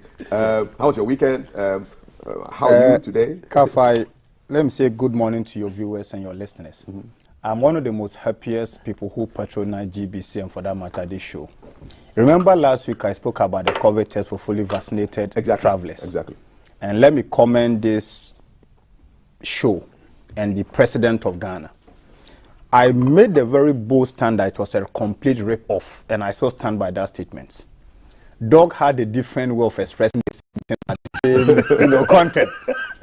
Just days later, and I got a call from high-profile people in government after the show last week, and that they were going to take it up as quickly as possible. Okay.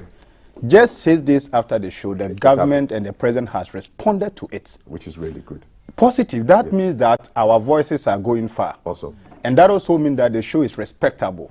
So what it tells me is that we will keep on drumming home the things we want to see change in the country. Awesome. Devoid of any ill words or whatever it is. Fantastic. Let me commend the president too, because you see, not all presidents listen to the people. I might disagree with the president on certain philosophy, certain ideology, but what is good is good. What is good? Wherever the president is, I want to use this medium to commend him, to listen to the critique we raise. Not all critics are there to run people down. Because people are happy. If you take a survey online and ask Ghanaians whether they are happy or not for this scrapping of fully vaccinated tests at the airport, and I myself, I am, because I'm a regular traveler. And it will save me money. To put in your farm also? No, but the other thing. All right, so I'm happy. Thank you so much. I'm happy to have both of you here. We'll dive into the stories, but this is a big story, and we want to go to Aflao now and speak with Ejona Francis Mensah of GBC Online to give us a sense of the mood. Ejona, morning now. Great stuff. Where are you right now? Tell us what you can report. What can you see? Yeah, thank you very much. As you're speaking, I'm standing just between Ghana and then Togo on the line, where Ghana is on my right-hand side, and then Togo is on my left-hand side. I had a few interviews with the commander in charge of the border. That's the Assistant Commissioner of Immigration at the border here. We've also had an interview with the Director of Municipal Health Directorate, who also briefed us about the immigration officer or the commander made it point clear to us that yes, the directive has come since last night and they've opened the border for everybody to pass through. It made the point that border, it is not for anybody, it's a security zone for that matter. If you have no business of coming here, do not attempt to come, because people come here to foment trouble. So, but they open the border for everybody and any passenger to pass through. That's to speak now. We have seen goods, I have seen goods going through the border where the immigration has cleared them to go.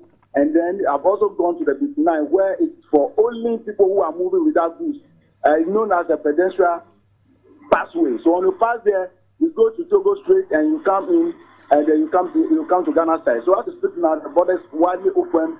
We few instructions to ensure that people do not enter the border with any thing that is not authorized. So as we speak now, the border is fully open. Depending on what they're going to do. And hopefully, or thankfully today, happens to be the Denu market, where we do know that mothers, traders who fly the way from Selma, they come to the market with fish and co. People buy fish from here and cross the border to go and sell. And as we speak now, I see people with goods, especially the fishes and the rest, to cross the border to Togo. And when I got to B9, you could easily see a number of people, especially the motor riders, because cars are not allowed to get close to the B9 at the border itself.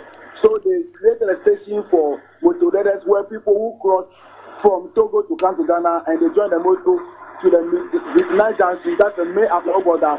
And those who want to cross the border through the B9 by foot, and they also use the motorbike from the B9 junction to the Big East where they cross the border. So as we speak now, the border is widely open and everybody's crossing. And also ask the border guard as to whether the government that we see on TV or we people tell us that this government is going through, and they go to the border, they say no, they are not in to harass anybody because they are allowable to go through. And they've also made a point clear to us that as we speak now, they've also approved or abandoned the border, the security checkpoint around Nogoko, where we have immigration officers around that place.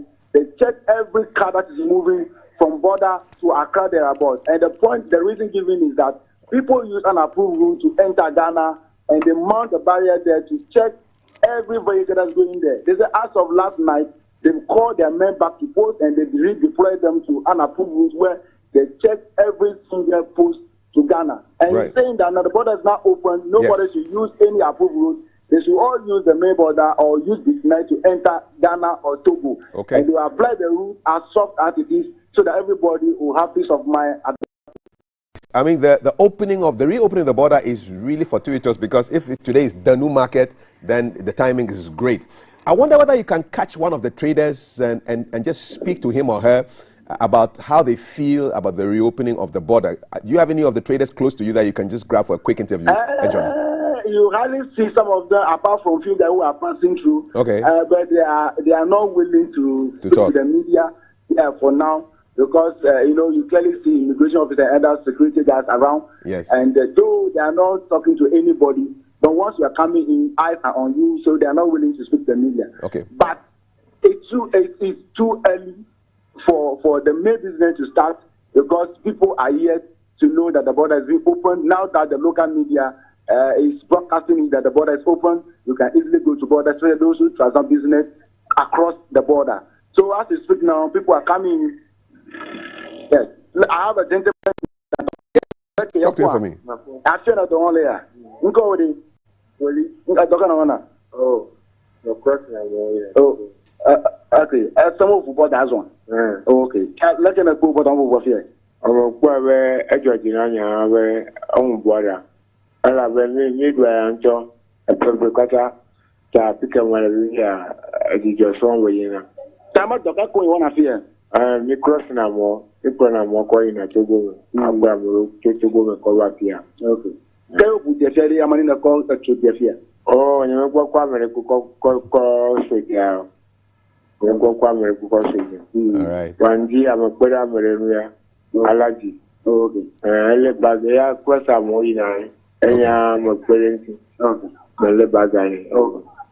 you hear from Madam who takes himself here almost every day to assist people to cross the border, and here is a security zone, and who are from far away from border hardly cross the border, because before you even enter, you clearly see that all eyes on you, people are watching you, so people are scared.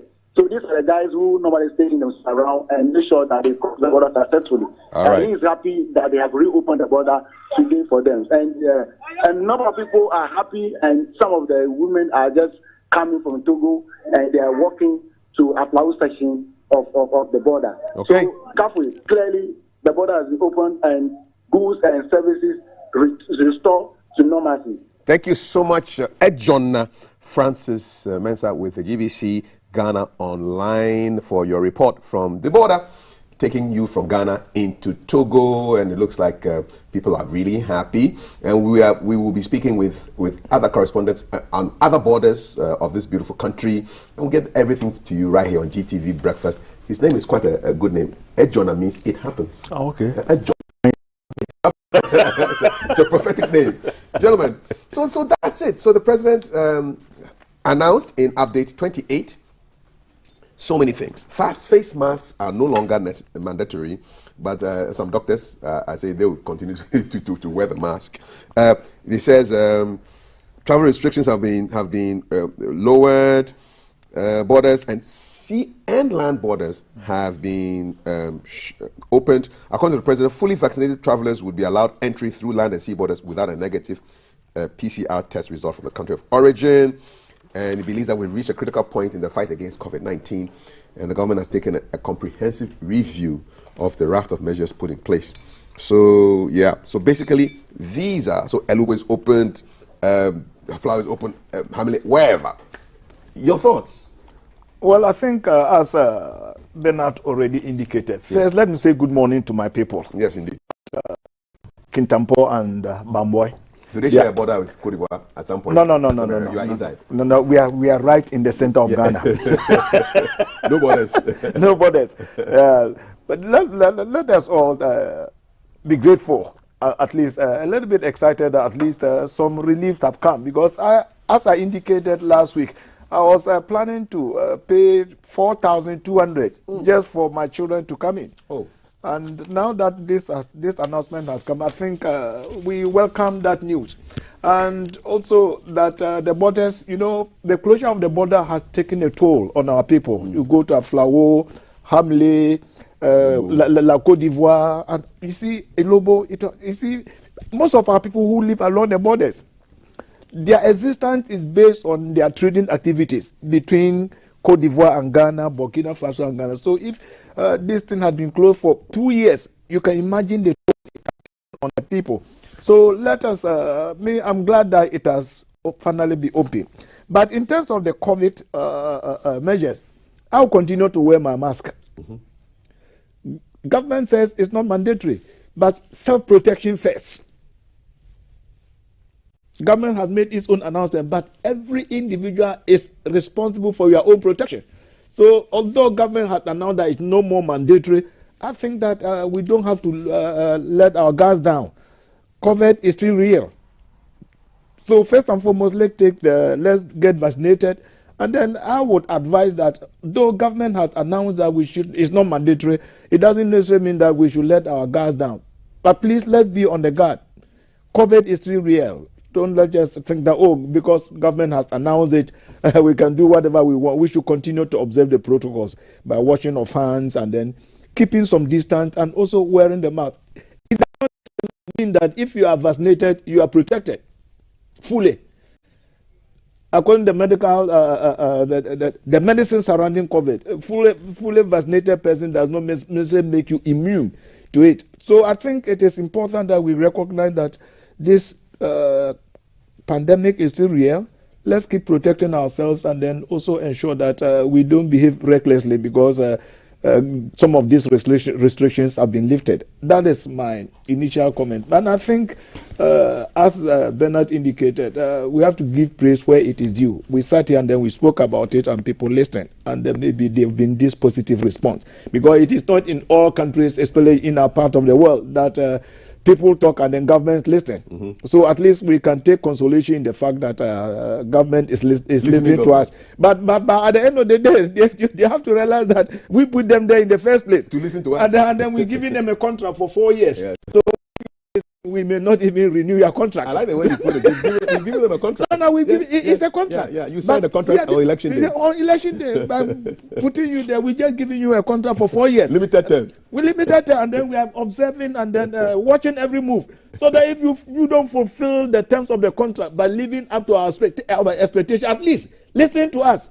That's why it's enough for us to terminate the contract. So monitoring and evaluation is happening as we speak. It's still happening. So it goes for every government. So let's be happy that at least in Ghana we have the right to make that decision whether to terminate or not to terminate the contract, or to renew or even extend it for another 8 or 10 years. So at least we have that choice. All right. And I think we should be grateful that we are living in a country where we can freely express our opinion as to how things are going in this country. So I think that Ghanaians always keep saying that we should be proud that we have this country. Kafui, if you travel outside and you realize that Ghana is a great country. And I keep insisting, telling all my students, only Ghanaians can build Ghana. That's it.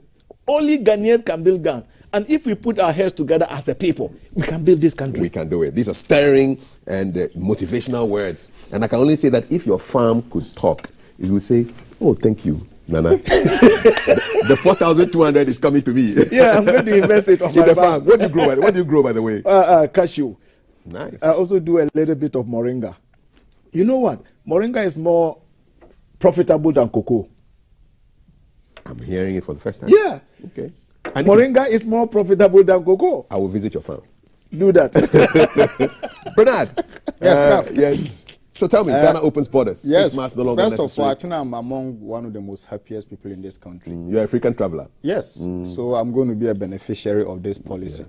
But then it also situates into something. So far in life, I've had 5 those I've worked under. The current one is the programs manager for the Commod Youth Programs Manager in UK. He told me 2 things. He said that 1, feedback is a gift. And when people give you feedback, be it positive or negative, accept in good faith. Yes. Then secondly, he said God never made a mistake by giving you 2 ears and 1 mouth. So what it implies is that listen twice as you talk once. So I think that the government put its ears on the ground. And a lot of the media, especially when I listen to Honorable Gomeshi, she made a very profound statement about GBC. I was taking down note when she was making her submission. And she said that she loved the way GBC had been very professional. In fact, in time past, you will never have GBC opening the platform to discuss things of this nature that might even say things against the government. But you could see a whole member of parliament. Let me commend her. She was a great advocate in getting the border open, plus other pundits in this. But once it is done, we also want to commend the president, and I want to repeat that over and over. One other thing I will talk about is the fact that, do you know that the land border was a means to generate revenue for the government? There was no need to close the border. Look, we gave the Kotoka International Airport testing contract to a Nigerian. Completely I was against that because we preach about Ghana beyond aid. That contract was awarded to a Nigerian. I'll get the details for you. And there is a president that established Ghana Beyond Aid Committee. That's sort to say that, oh, we are growing Ghana beyond going out there for aid. If you want to do Ghana Beyond Aid, the first thing you do is to believe in your people. Like Doctor indicated that nobody can build Ghana other than Ghanaians. So the very day the government of Ghana awarded the frontier contract to a foreigner, I was not happy because we have Noguchi in Ghana. Imagining giving this contract to Noguchi. Look, we are talking about the cedi strength to dollar to the pound. So the person comes to your country, he makes the money, and he takes the money to Nigeria. But if we had given this contract to Noguchi or any other testing laboratory firm in this country, the money would have stayed in this country. Now, why am I saying that the land border closure was needless and it could have been a revenue generation for the government? Assuming without admitting that we're testing people at the airport for $50 on arrival, government could have discounted that to, let's say, $25 and said that if you want to use the land or the sea border, we are testing you at this reduced cost. That could have been a revenue mobilization drive for the government of Ghana.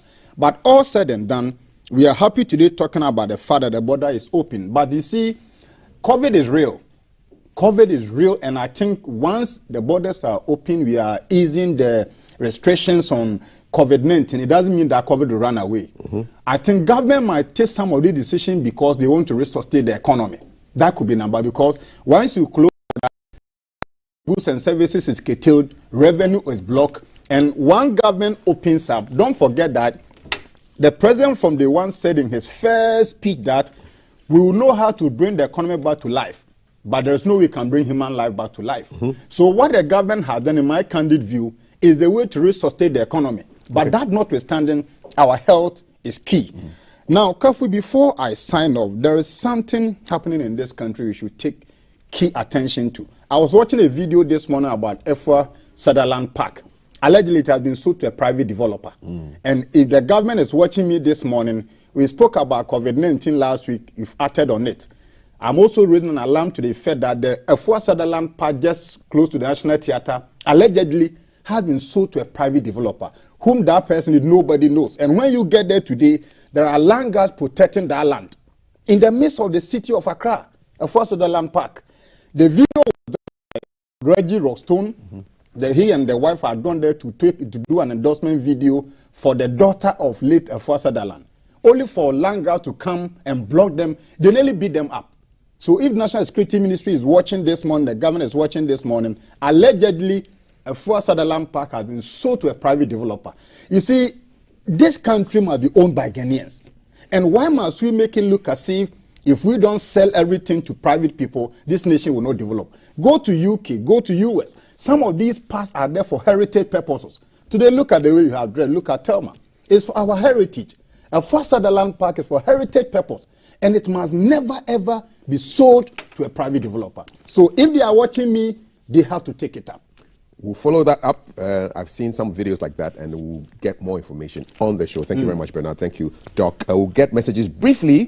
Thelma is on standby. Mama Gan Afi on standby. But let's go and speak with our President Mutala to give us a sense of what's happening with the borders, our northern borders. Mutala, good morning. Salam alaikum.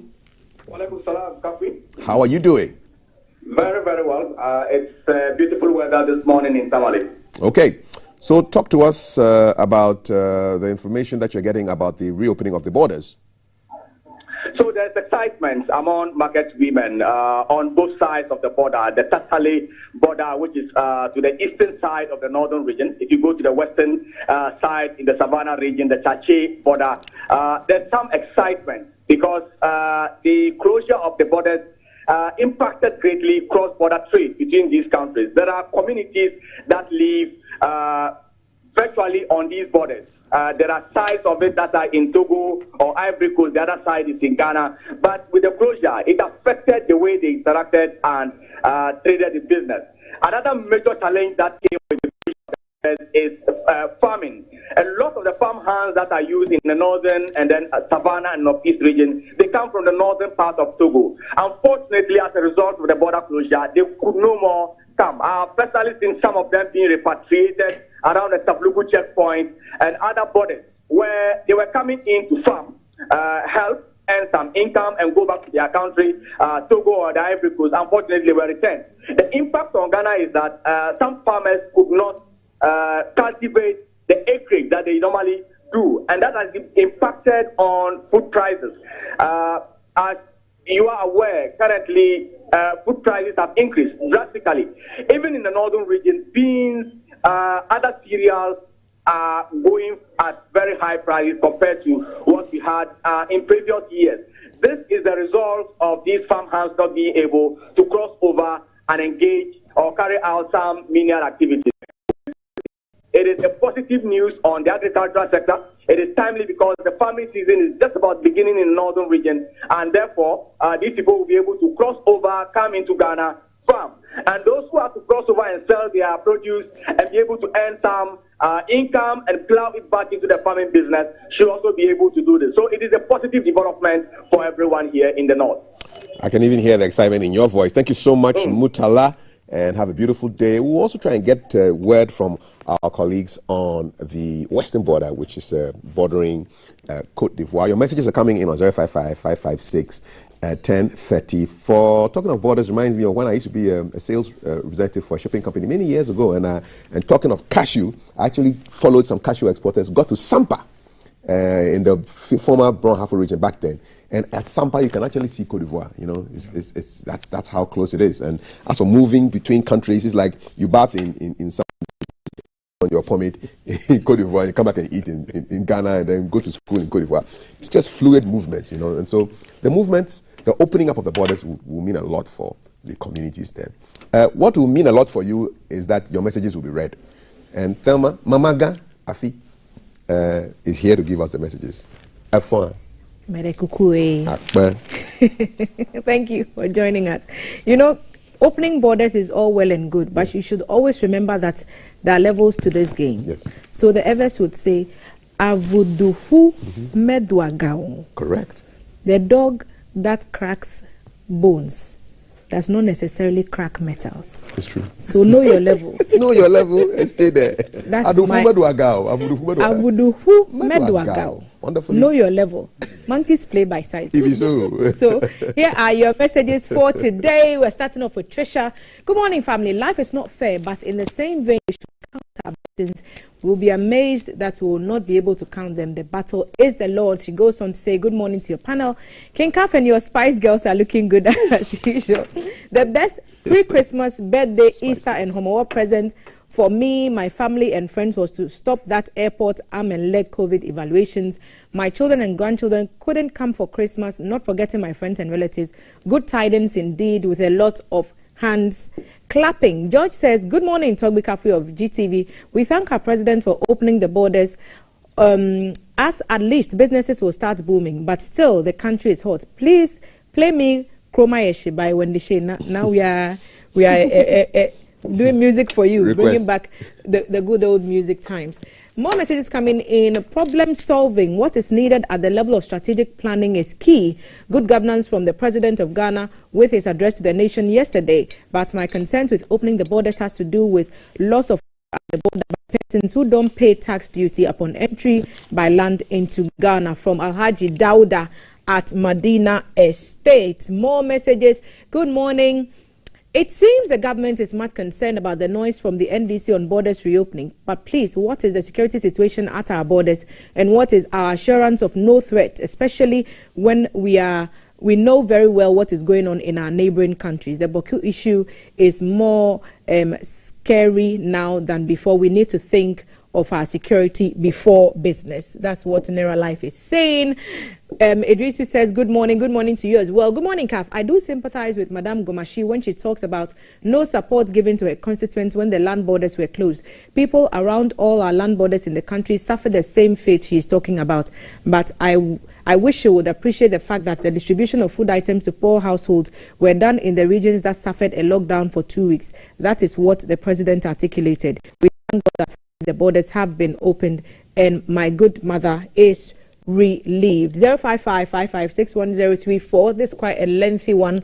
Opening of the borders. I'm happy and congratulate the president for easing COVID restrictions. As a country, the closure of all borders, western and eastern side as well as the north. This means Ghana is among the Committee of Nations measuring COVID and its gradual eradication. Also, we must not politicize this border opening. We should rather praise GTV Breakfast Show for discussing the issue and the WhatsApp participants. We day some. I totally agree with the last comment.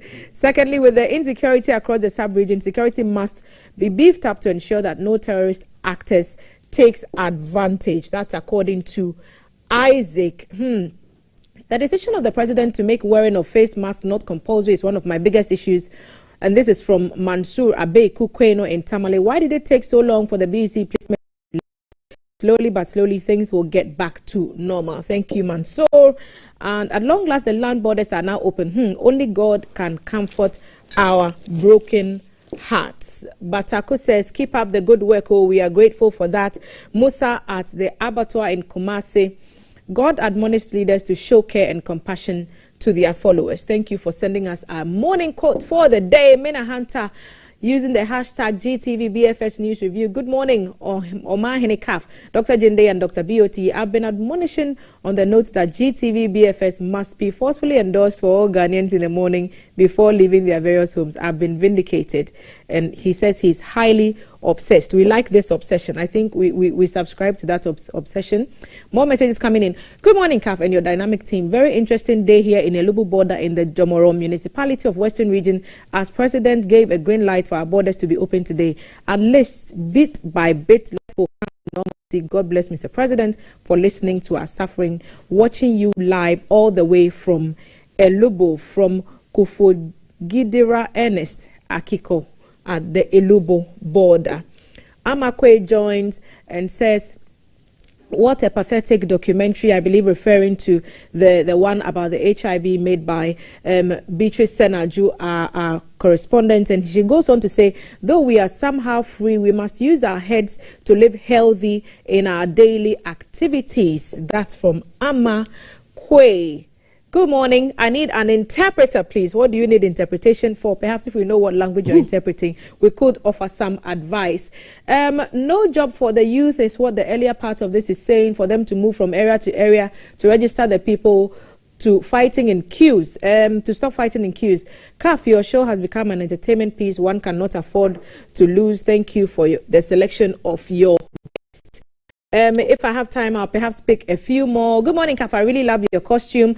All our costumes are put together by Rate Cultural. You can follow them on social media platforms. Rate Cultural, R-I-T, and then Cultural. So you can get them on Instagram and you can get them on Facebook at Rate Cultural 2. They made all our outfits possible. So I'll just read one more. Obing is saying, well, although we always talk about progress of our nation, with all this fuel increment that has caused the raise in all the things without a little bit increment in salaries, forgetting when the price of fuel rises, it affects everything, even our borders. And when you are paid well, can easily, if you're not paid well, it can easily lead to corruption out there, I believe is what he wanted to say. Therefore, we are appealing to the government to increase salaries a little bit to show some care to the people of his motherland. And I see that the screen is buzzing behind me, but this is all time will allow us for. Remember my proverb. Megdua Gao. That's it. And I'll hand it over back. So from Mamaga Afi back to Omahene Kafui. No, I'm in Koswahini. In Koswahini. Nana Osei Dankwa. In Koswahini of the hey, I've lost my traditional area. It's quite serious. GBC traditional area. It will come. Yes, but thank you so much, Thelma. Thank you, Cap. Fantastic. This, I know, will excite Dr. Anane Jinde because it has to do with TVET, Technical Vocational Educational Training. 2021 school placement. Government rolls out free TVET this year. Qualified candidates to enjoy all benefits under the free SHS initiative.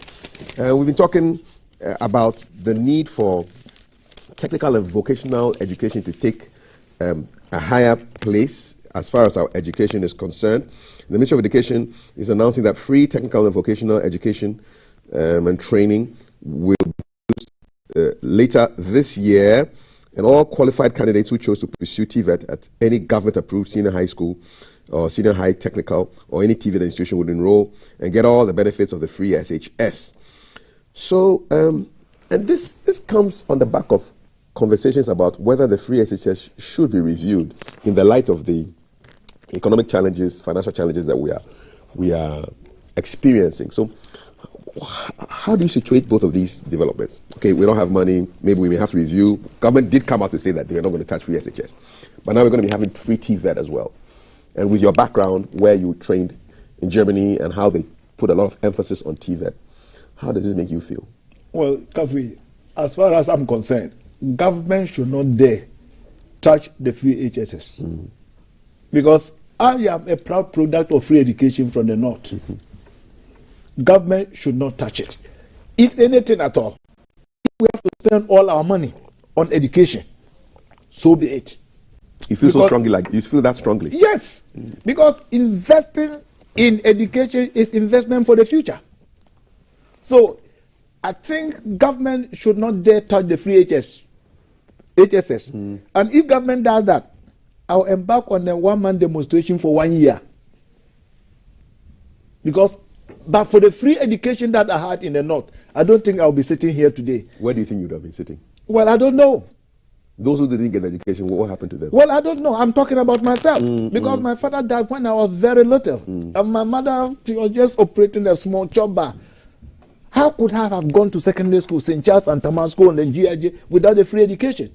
So government should not touch it. The TVET is a good thing that we are starting it, but we shouldn't only limit it to the classrooms. What others have done in other countries is that after you've gone to school 3 days, 2 days you are working in a factory. Thank you. And then what government does is that those factories that train these people, government give them subsidies. So 3 days in the classroom, 2 days in the factory. Field, and then government supports those factories. And even if they realize that the factory, you need more space, government will guarantee you a loan to buy machinery so that you can train more people. So this is how the Germans did it. This is how they did it. And they encourage, even those who are going to those, they encourage them with transport, and the companies doing the training, they give them subsidies, they give them soft loans to expand. So we shouldn't only limit our TVET just to the classroom. I like the 3 days in the school classroom and 2 days in the field. In the field. I really like so that before you finish, you are well-rounded. And this is why Germany has the lowest youth unemployment in Europe. TVET absorbed them. Yeah, because their situation is that you cannot be on the street. Either you are in school or you are learning a trade. You are either in school or you are learning a trade. From 1 to 18, you can't be outside the net. And if your child does not go to school, they ask you, the parent. The ordinary time will come, your child is not in school for 2 days now. Why is he want to know? So please, we shouldn't limit it to the classroom. We should put practical steps. We should initiate practical steps. The companies that are going to do the training, how much do we support them? How much of loan do we give them? And then what do they need to expand so that they can train more people? So I think that TVET is a good thing, but we shouldn't limit it to the theoretical aspect. Classroom TVET, no. If not, 100%. If not, it will amount to nothing. To become an academic course. To become an academic course. You just go and learn it. Maybe that is it. They give you something to mold. You can't do it because you have been sitting in the classroom for the next 3 years. Looking at pictures. And I think 2014 or so, some of my friends who were in Germany at that time, the then candidate Akufo-Addo, he visited. Some of my friends took him through the German system, and he actually went to visit some of the schools. And I hear when they took him around, he was very excited about it. So I think maybe he should learn from the German example, because they took him there, he saw what the Germans are doing and how they got it right. So I think it is a good step, but we shouldn't make it theoretical TVET.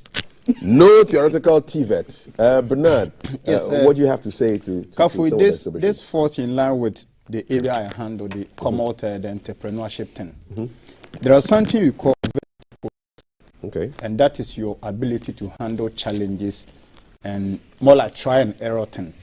If you pick any successful businessman, research has shown that they might have failed about 10 to 20 businesses in the past before they jump on their first $1 million success. Now, for me, if government might, I'm using my word advisedly, want to even review free SHS, hold for me, I support the review. I don't think in Ghana, everybody needs free SHS. For example, let's take the Director General of GBC, the MD, the Governor of Bank of Ghana. If their wards are in SHS, they should not be allowed to enjoy free SHS. So we then can have the gold, green, and the yellow. So if you are CEO, a minister, DCE, an MP, board chairman of multinational or companies in state-owned enterprises, in senior high school, you are disqualified from such enjoyment. People in middle class level should be allowed to pay 50%, the government absorb 50%. And the downtrodden, those who are less privileged, should have the free SHS. If the government put in place this review mechanism, it will free them financial resources to push into TVET. Because you'll get money from those who can pay. Who can pay. Who can do 50%. 50%, then the majority of those. Don't forget of issues of discrimination. No, I'll come to that. Now, once this easing of financial burden comes in, it makes financial resources available for other sectors. Look, in the Commonwealth, among the 54 countries, countries with the least unemployment rate are those that promote TVET. Yeah. And I'll show the statistics to you. We've categorized all the 54 Commonwealth countries, unemployment rates, what accounted for it, what they did right, what they did wrong. In all this analysis, it has established that countries that focuses much on TVET provide avenue for adversity quotient multiplier effect. It means that people have hands-on experience. So they go to, they learn carpentry, they learn mason, they learn that. When they finish, the state then give them the state unlocking purchasing power, like he said. So you want to go into TVET, add on. Government said that, okay, if after here you want to set up your venture, we will give you interest-free loan and moratorium for, let's say, 10 years. Now that person set up a mechanic shop, carpentry shop, masonry shop. Then he also recruit more people as attendees. In the next 5 to 10 years, those people will then also be passed out and it moves on. So for me, for government rolling on TVET and the free SH is commendable. What the government has done is learning the steps of Germany and the rest of the world. And you see, it must not just be sloganeering. We must not just put it out for putting our sake. Let us take a pilot case. What Germany did is that when they were going to TVET, they did piloting. So in Ghana, government can pick, let's say, 5 regions and pick, let's say, 10 schools. And pilot it. And say that for the next 3 years, we are focusing on the second and the third year students. How can we measure their deliverables to the economy? So let's say you go to Bono region, you select about 5 schools, Ashanti region, let's say 10 schools, and say that in these schools, we are piloting the impact of TVET in the next 5 years. Now, the first best top 10 students who will come out, let us give them apprenticeship. So you take them to SMIDO, like Swami. You get an organization, you put them under it, and one day, these students graduate can come out and manufacture the vehicle we can think of in this country. So for me, this is commendable, but it must not just be a slogan, whereby we mount podiums, we say it, everybody is happy and we go to sleep. Look, unemployment is real. If you move out the street of Ghana, let me show you how you can see unemployment. Have you seen when there's traffic jam? The people you see carrying, selling things is an evidence of unemployment. Nowhere in the world you go, you see people in traffic selling things. Anytime you see people in such situation, it's an evidence of unemployment as a national security threat. So for me, this stand taken by the government is a bold step towards fighting youth unemployment, but it's a long-term measure. So if you want to measure it, let us pilot it and not just make it a wholesale. Anything done on the wholesale, you can't measure its impact. Now, don't talk about its element of discrimination. I share in that. I want to hear, and maybe later I can share a thought. But I still stand by the fact that the Director General of GBC's, the word of Director General of GBC doesn't need free SHS. So is the Finance Minister, MP, and the DCs. He doesn't need it or he doesn't deserve it. He doesn't need it. They should be able to pay. They should be able to pay. It's compulsory by force. You should be able to pay so that the person down there in my village, in my community, whose mother and father don't have sustainable source of employment, can then profit from free SHS. Don't forget, anybody in the past who had government scholarship by being brilliant and needy, you're a free SHS student in a different way. So myself, I'm also a beneficiary of that. So for me, anywhere I stand, I endorse free SHS wholeheartedly. But I think that we need to review it and make sure that those who can pay must pay. What do you think? Yeah, so free SHS to free TVET. I don't know whether Doc, you want has something to say. Supplementary comment. No, you see, it's a good thing. What Bernard is saying, you see, if you have more, you should be able to pay more. Yeah. But in this country, how are you going to determine who is capable of paying and who is not capable of paying? Means testing. We have to have some means testing. We have to have a means to test that. It has to be means tested. But just to make it wholesale that, well, you should not pay, you should pay, you should not pay. People raise issues of discrimination. It's a Ghanaian taxpayer. So why should he be discriminated against because you think that he earns more? You see, on the other hand, I think it will be a good thing. But ideally, that's what we should do. But the reality is that people will kick against it. issues of discrimination will be raised. Even those who can and afford, people can challenge you in court. Those who can afford will be shouting. They will challenge you in court just to test the law. But whether their rights are being abused, because as Ghanaians, they should be treated like any other Ghanaian. Why should you discriminate against me on the basis that you think I earn more? You know, I'm not saying that they are right, no, but these are you. possible arguments that may arise, and a lot of legal issues may come up. A surgeon, and he offers free surgeries to maybe the 95% who can't afford it. Yeah, okay. But the 5%, he will charge them. So he charges the 5%, and that 5% who can afford it is used to pay for the 95 who can't afford it. That's the kind of model that you see, that is an individual, but we are talking of a state here. But the principle is the same. But this is an those who can individual. afford to pay. Yeah, those who can afford, they should be able to pay. Yes. Definitely. If I had my words here, I think I should be able to afford. Yes. And then free the space for other people who are not in a position to pay. And it also free the resources of the government. The resources of the government. But the reality is that there will be certain people who will challenge that. People from your profession, the lawyers. You see, they will challenge you in court. There is a reason I was waiting to get his input. And you see, every public policy has deliverables. Yes. If the government said it's my educational policy, and these are the intent and purposes, the court is there for everybody. And don't forget that, you see, the Supreme Court justices are also human beings. And the feelings we go through every blessed day, they go through the same. Definitely. So I stand by the fact that we need a radical review of free SHS. That will make it gold, red, green. So that those who have the means, look, let's take this room as a case study. Myself, you, and Dog, if you are making free SHS, we should be debarred from it. The cameraman over there, in a way, must be considered. Because when you look at maybe the salary of the cameraman, as compared to the head of the law faculty of GIMPA, it's incomparable. So the point I'm making is that government has done well to bring free SHS, but it is time to review so that in this country, Governor of Bank of Ghana, Minister DC, MPs, and state OCOs, etc., the award should be done.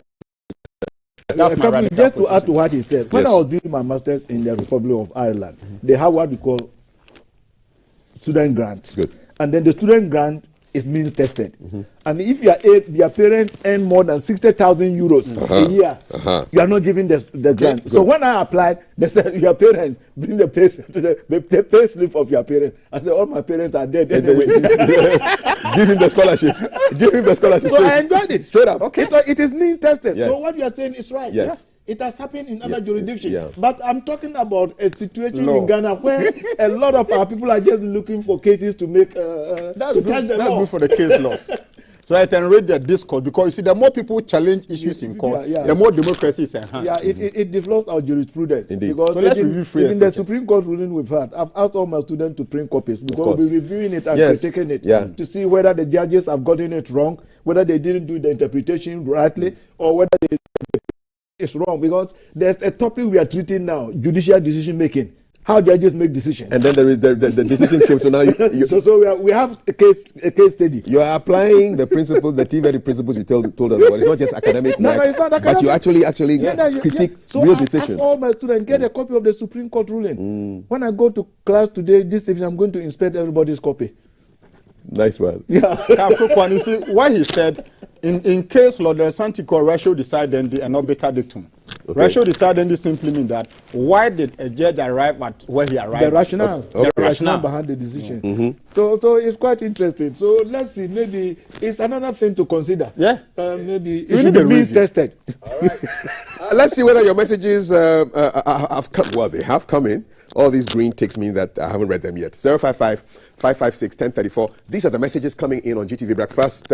Raphael Kono, he says, I think free SHS shouldn't be. He's living in the past where in some parts of the country, those days when it was free, people were being begged to go to school. Now the status quo has changed. It should be realistic. Now some schools are asking parents to pay for utilities for their wards to learn. Even full scap for exam students, people are paying for this. And he thinks that he has lost touch. Maybe he has no child in SHS. Well, we don't know.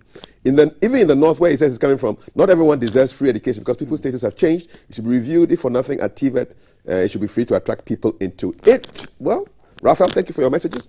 Alhaji Dawuda. Okay, TVET for 2021 school placement, most welcome news, but is the head of civil service and the chairperson of public services commission ready to accept their certificate for job placement from Alhaji Dawuda, Medina Estate.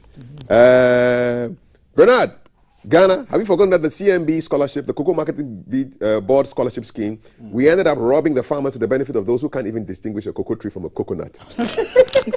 Guys, it's too early for punchlines, man. Why you be Rockstone? Ni aloe kobla to counter discrimination and also save the economy. Some needed reliefs. I suggest rather that free SHS for all day schools should be established, and the boarding schools should have a bursary so that the poor can have free education. Trisha says, I agree with Bernard. Those who can expend for the tuition of the awards for the sake of their love of the motherland and lift a huge burden from the government who is struggling like a woman in labor. Lottie, let's move on. I don't do insults early in the morning like that. The TVET should not be any theory. After teaching theory, the practical aspect too must follow, so the learners will know and understand what they are learning and benefit from it as well. Thank you very much. Kwame, he says, the talking of education without action is becoming too much. Why are we talking about TVET as in technical and not TVET as in technology? The West is on technology, not technical. Free SHS must be mandatory for all, no discrimination. The benefit of Cocoa scholarships, and you will be amazed. Chief says, please, I need Mr. Bernard's number. Follow him on Facebook, send him a DM, and he will sort you out. Bernard Odotechi, all right? You see, the people my brother is saying have money and should pay are few, and it will make little difference in free SHS. The problem is that we do not have a database to determine who can pay and who cannot. It is better as a nation to look for a means by which all Ghanaians to contribute to a fund that will ensure guaranteed funding for all. Let me get some of the later ones, otherwise I'll be in trouble. Reverend Father Ima, good morning. GTV, congratulations to our president for opening the borders today. My problem is our Ghana Black Stars. In fact, what measures are we taking to win against Nigeria? Charlie, serious measures. What measures? I love it. Nana Ekuama Boateng, the president has done it again. He's shown leadership by reviewing the COVID-19 restrictions, including the opening of land borders. This will improve our economic growth and further strengthen our cities. Nana Ekuama Boateng Ablekuma Central, a.k.a. E-Levy, is good. That's his name. We're fine, thanks. Ifwa Women's Gold, is soothing to hear the president address the issues raised and highlighted on hashtag GTV Breakfast. Please, you should swiftly address other issues such as graduate unemployment as well. Alrighty. Osankide. Although the wearing of nose masks is not mandatory, we shouldn't forget that coronavirus is still in our midst, so we should protect ourselves from this deadly disease. We should also maintain all the safety protocols and keep our environment clean. Yao Osankide in Taifa. CAF. Government rolling out TVET will not succeed if the mentality of dropouts alone doing the TVET training doesn't change. All the brilliant students are in the universities leaving the chaff. I disagree strongly with that. Nobody can be called chaff, all right? So please, no, it's not chaff who goes to TVET. People go there. And some people actually choose to go and do technical and vocational educational training. So please, let's keep the conversations very nice and civil. All comments are... People are held responsible for their comments. Mahama Ba Kojo from Swum. Let's move. You see, the people, my brother is saying have money. Okay, we've read that already. I saw something about Germany, but no problem. We'll get more messages coming in on 05555611034. Dr. Simeon von Salakpi. Digitalization is key where we have credible database of all citizens. Ghana card is a good initiative. Category of salary workers captured. And that will help with the means testing if we know how much people are earning. Good morning. Free SHS is one of the best initiatives for the country, but then how have they been running it? It's a problem because it's robust. David Addo. Good morning. Let us repackage this free SHS concept from Kwame Adenta, also known as David Addo. And some Black Stars issues have entered. Please, for Black Star, change Jordan Ayew. For who? For who? You know, the guy will go and score a goal to and everybody will be shy. He will become a hero. It will only take the full implementation of the Ghana card to properly identify who can or cannot pay. Till then, it's better for all of us to benefit. Good morning, CAF and your panel. I'm really happy to hear of free TVET. It's long overdue. You wish to add to Dr. Jinde's contribution on the fact that free TVET and free SHS should be compulsory for young people so we can have many of them around. And that 3 day in class and 2 days in factory noon, you love it. Akpene from Wager. Akpene, for those of you who don't know, means thanks to him. That him is God. Akpene. So thank you. Akpene. What is Bernard's Facebook name? What's your name with Facebook? Bernard Oduro Techi. Bernard Oduro Techi. Oduro Oduro Techi Takyi. You see, Godfred, it's good after class. Then you show what you've learned. Yes, 3 days in class, 2 days, and it should work for any technical work. You know. Yes, I'm really enjoying your discussion. Says Richelle. I would advise that TVET should be done in all category A SHSs in Ghana to make it attractive, because it looks like the students who don't get good grades are made TVET. Okay, so that's Na from Bon Katamanso. Eric Hakuna Matata is in charge, talking to us. Leviticus Powers in Kaswa says, "In good morning, in respect of technical education, I can remember very well my friends who attended Takrady Poly and Takrady Technical Institute in areas like carpentry and joinery, auto mechanic, masonry, and even accounting always availed themselves to employers and employ workshops for practicals without any government intervention. Good government decision on TVET is in the right direction." And you're sending greetings to the Honorable Howard Kumson. Okay, more messages. It's a very bold move. The German example is very apt. They have a solid TVET foundation. Thank you very much. TVET is a very bold move by the government. It must be properly rolled out, or else it stands to be abused, and ultimately it will fail. I'll read just a few more. We go. Calf, I think you should not be reading insulting messages to deter others. That's definitely so. Yeah, the chaff just came out wrongly, and I get your point. So thank you so much. These are our messages. Why we say that some should pay and some should not? Don't we know that the quality will not be equal?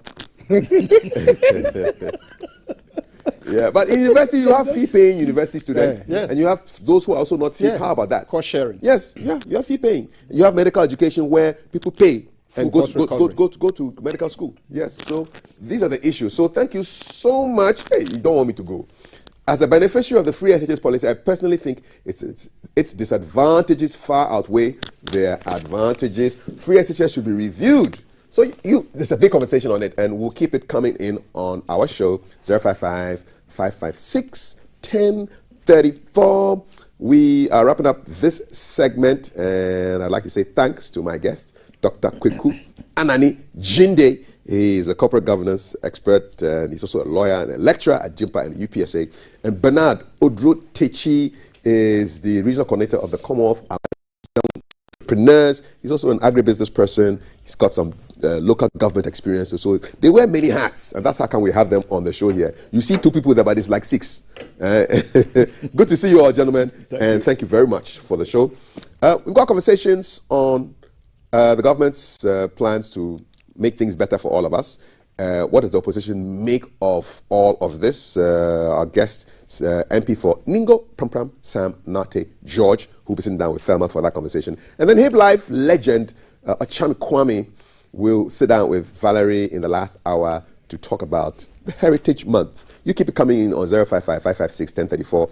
I am dressed like this by the courtesy of RIT Cultural. Find them on Instagram, RIT, R-I-T, Cultural 2. Follow them and speak to them. They'll make you look this nice.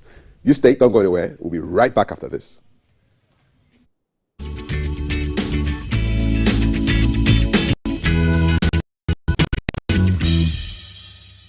Wow.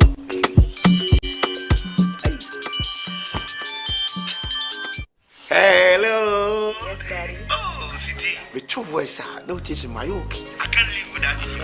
Talk to me. Daddy, the money. Oh, yeah. I'm in short to I just think too. Oba money for you now that you'll be able to me. Heavy rainfall. Yeah, may I my wife. Where is it? In Sio Beneto. You think slave queens are cheap? Oh, Allah. Just use ZPay to send me 1,000 Ghana cedis. After all, the charge is only 5 cedis. No problem. Come inside. Surprise visit. The money. Oh, okay. ZPay mobile money. ZPay. Oh, thank you so much. I can even use the same ZPay mobile money to pay my bills. Now let's dial *270# to pay all your bills with ZPay mobile. Direct. The show was a jar of bar anyone conquer dim. The groom is sick. What? Malaria. Malaria.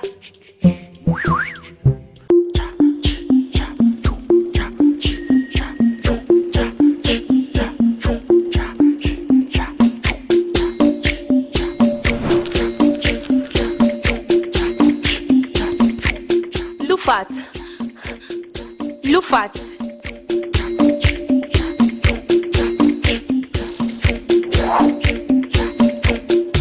Injija wohoma malaria enka wonto dem. Lufat eye malaria drop ekope. And now you may kiss the bride. Entrance Pharmaceuticals and Research Center. And aye Lufat. Lufat etu malaria.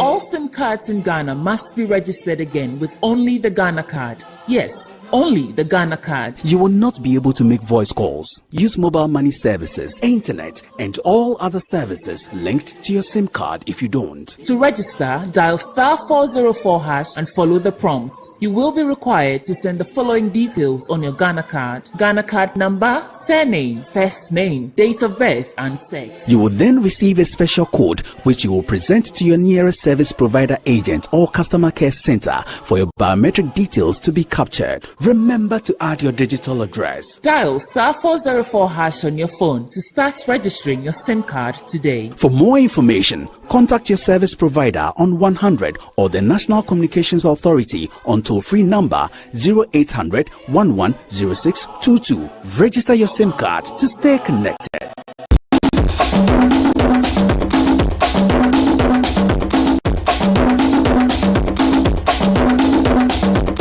Of a united attempt to seek peace in Vietnam. President Nkrumah of Ghana will be in the peace mission. Roboti, Uganda.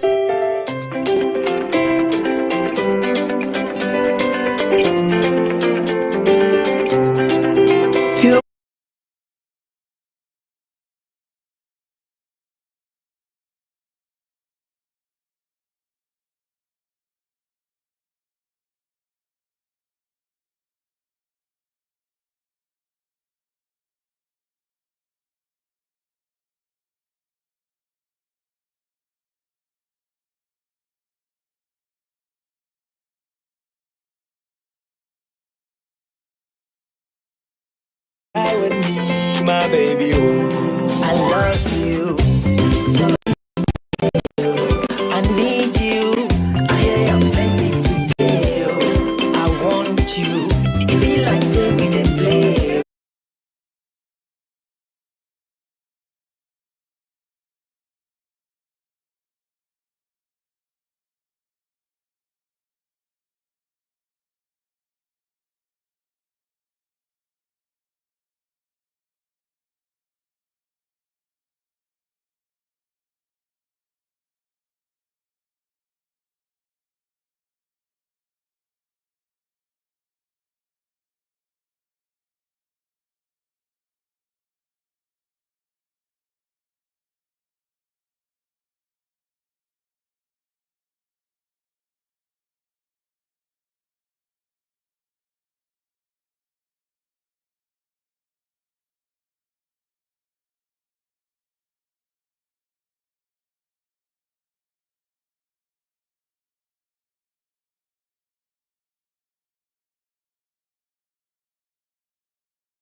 Oya landa da obejine nya ne joya kapenta da otwa ne sete me class ni nuya lecture me unya bugari chopper traffic kit na home metia ma swell to jari rapper track hit na me swag lift yeah I show you how to party but before then yen we a gary yen free a trotro yen we sorry come be baby ye my yari kasi akeka fashion me asa wani sexy eyes, tauti to makoma so na wawuni makuma nimsum. Who need size makoma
Monday, 28th March. The wearing of face masks is no longer mandatory. I encourage all of you, though, to continue to maintain enhanced hand hygiene practices and avoid overcrowded gatherings.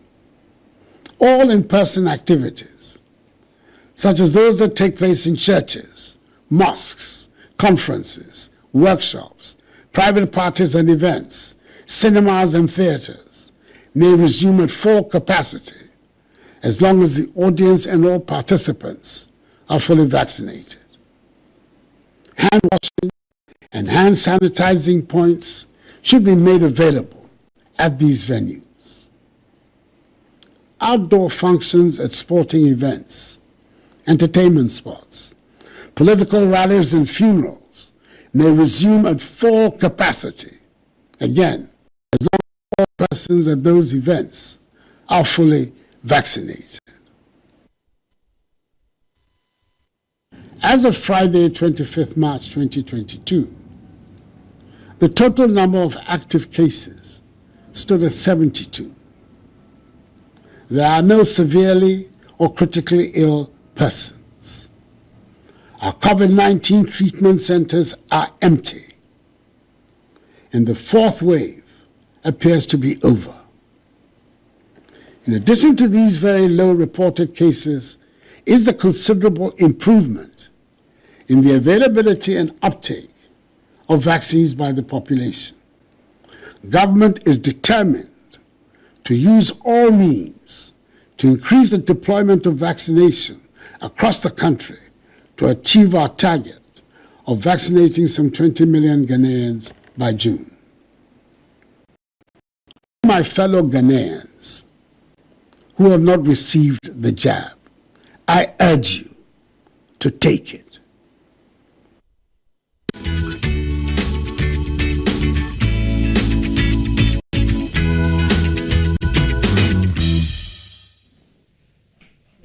Thanks for staying on. It's still Breakfast Live on GTV. Today I'm dressed like a woman from Upper Volta. So that's now Oti region, going for the welcome ceremony for another Queen Mother. So I've been attempting to speak a few phrases in Ewe, and I'll make another attempt now.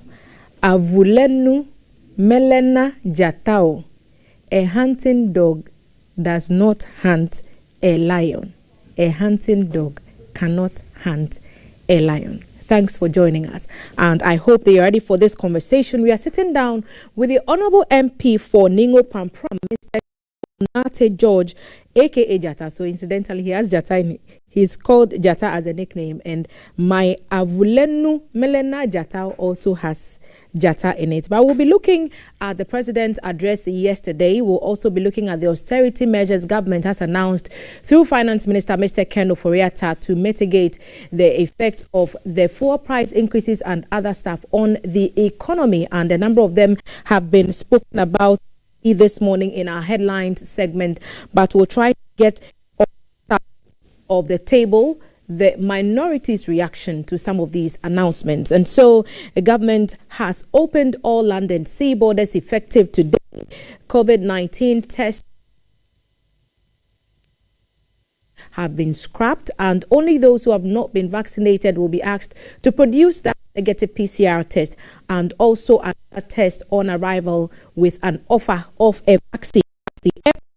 What's the minority take on all these things? And Mr. George is here to help with some answers. Honorable, good morning and welcome. Good morning. Thanks for being our viewers. It's a pleasure to be here. Great. Because it's Ghana month, we are wrapping up this week. Sure. And we are celebrating everything Ghanaians. I know you are from Ningo Pampram. Yes. And you may want to address your people in the language that they understand.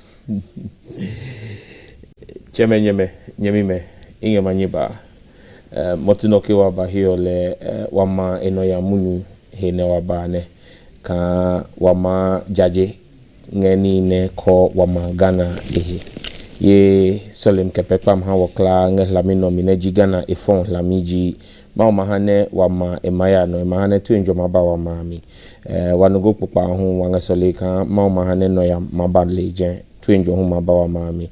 Newinka is my wing, mana, and ne wachemeke wanyeme hu ke aboahe modern o ke agbulapa ebahlami energy wa pepam ke wani bim ngema obiemi ne wangehim ke im kama ma ne mabami chane manya blawaka here.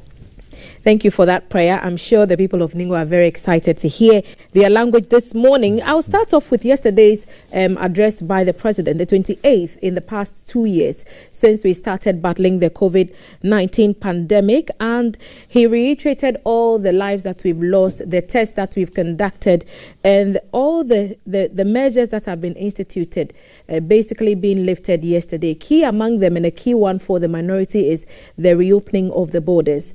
Do you feel that your call has finally been heeded to by the president with the reopening? Well, once again, let me say a very good morning to our viewers, and let me say that if you have a patient who's sick, you're a doctor, and the patient is brought to your emergency room, and you know that you need to give the person intravenous to stabilize the person, or you need to give the person some specific medication to stabilize the person, and you're negligent on the job, and that patient unfortunately dies, basically goes into a coma or dies, and the patient dies and is moved to the morgue, and then you now bring the IV that you're coming to set a line into the corpse. Yes, it's good medicine, but it's medicine for a dead man. Medicine has no value to a dead man. It only has value to the living. For 2 years and over, the president has closed the borders, especially the border in Aflao, and he has destroyed the fabric, the economic fabric of that part of our country.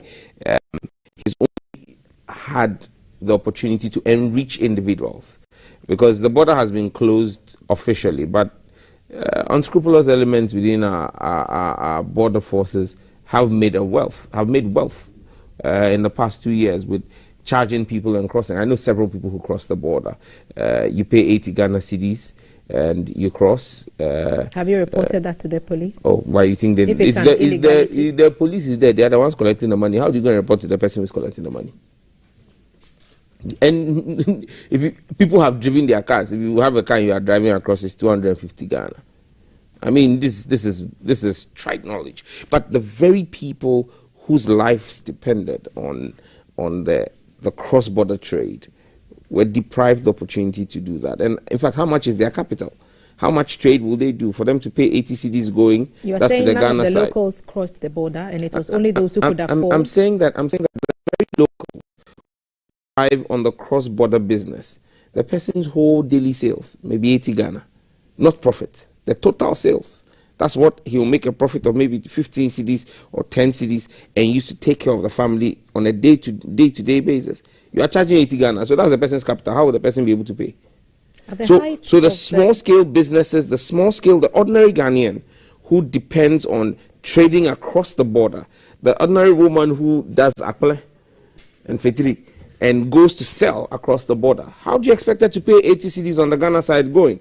Pay again to the gendarmerie on the other side. And when she's coming, she will pay again. That's 160 just on the Ghana side. How much is her profit?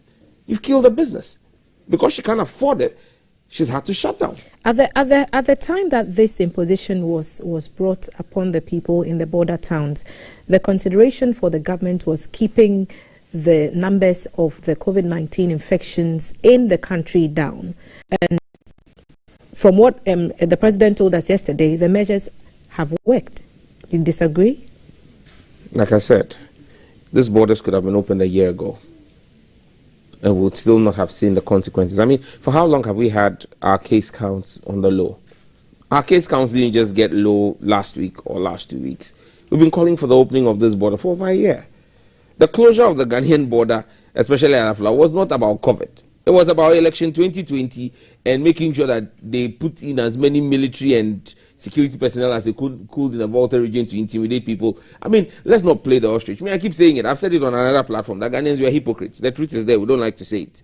It is what it is. He sent in military people. Why? Was that the only border town? That's not the only border town we had. We have a border town up in the Bono region. our border with Ivory Coast, around the Doma area? Did we see military presence there?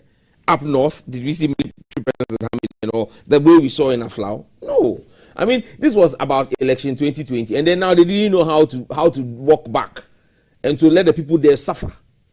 And it simply is that our president cares less about the people of the Volta region. Even after he's, according to some, heeded the call and opened the borders, you are saying that the medicine is no food for a dead man. Absolutely. I mean, why should we celebrate the person whose incompetence led to the death of the patient?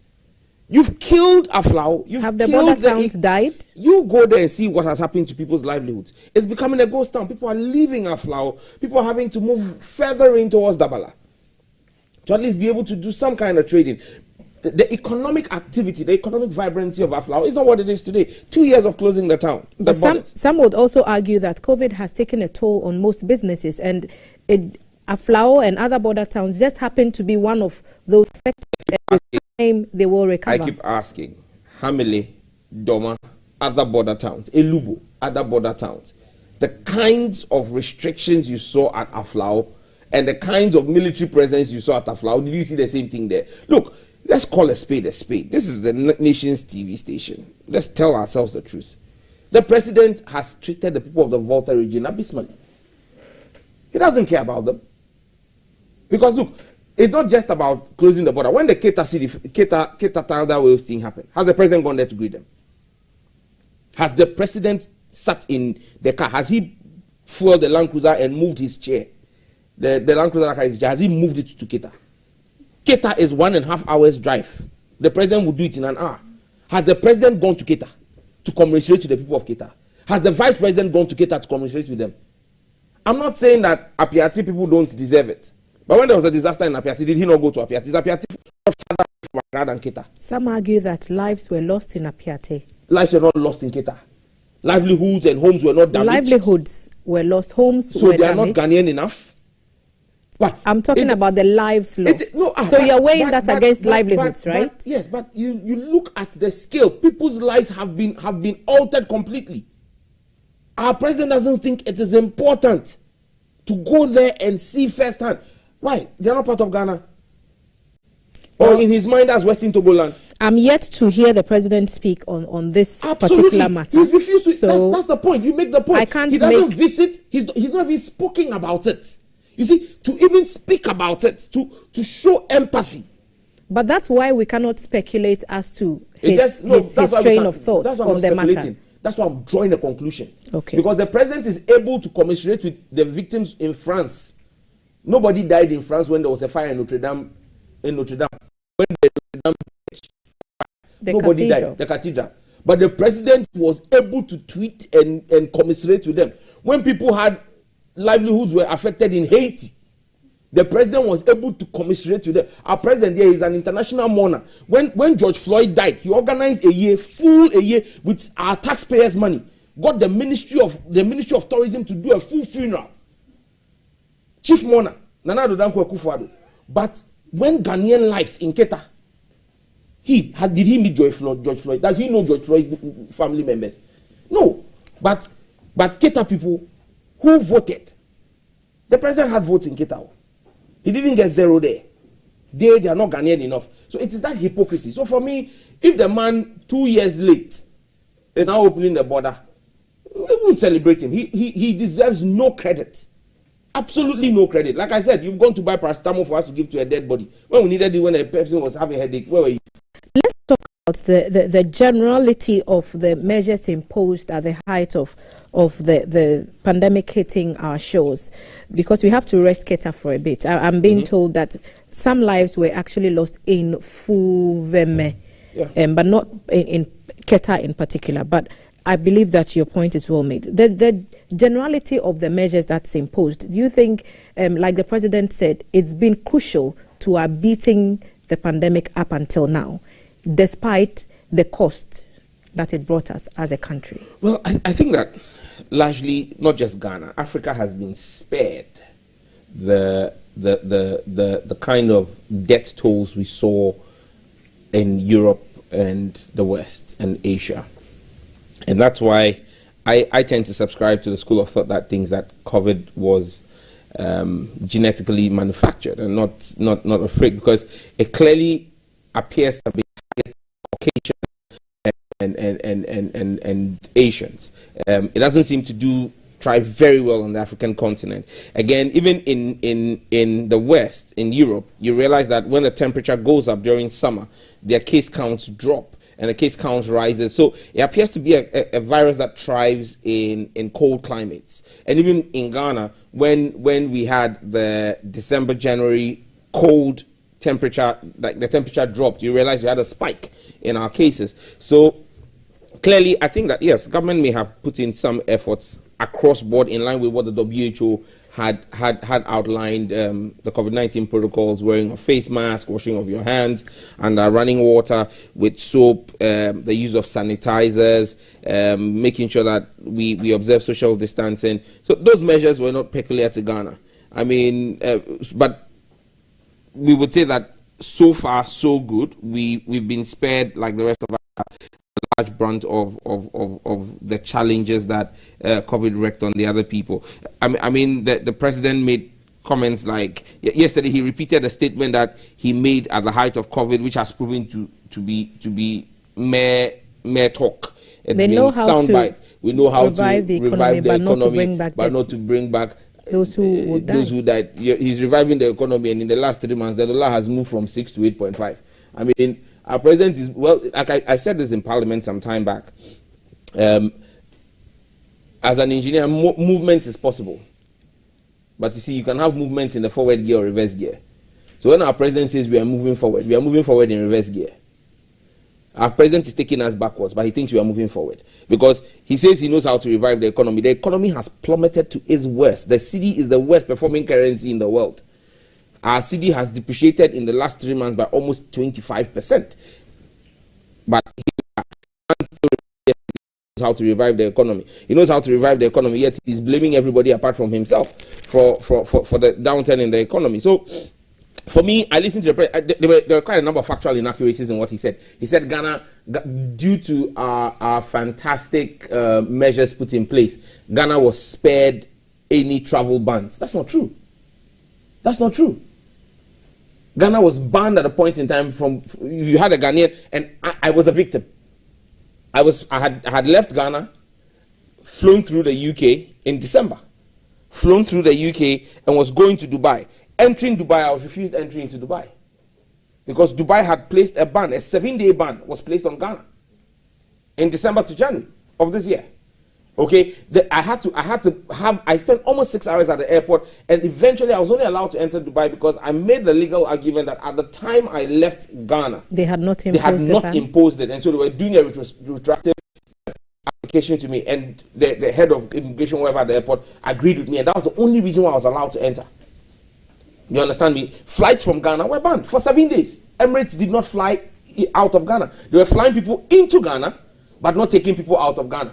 The United Kingdom, the UK, did put a ban. So, I mean, when the president is talking, he should be factual. There's no need to tell lies. I mean, he's the father of the nation. If the father is lying to the children, what do you expect the children to do?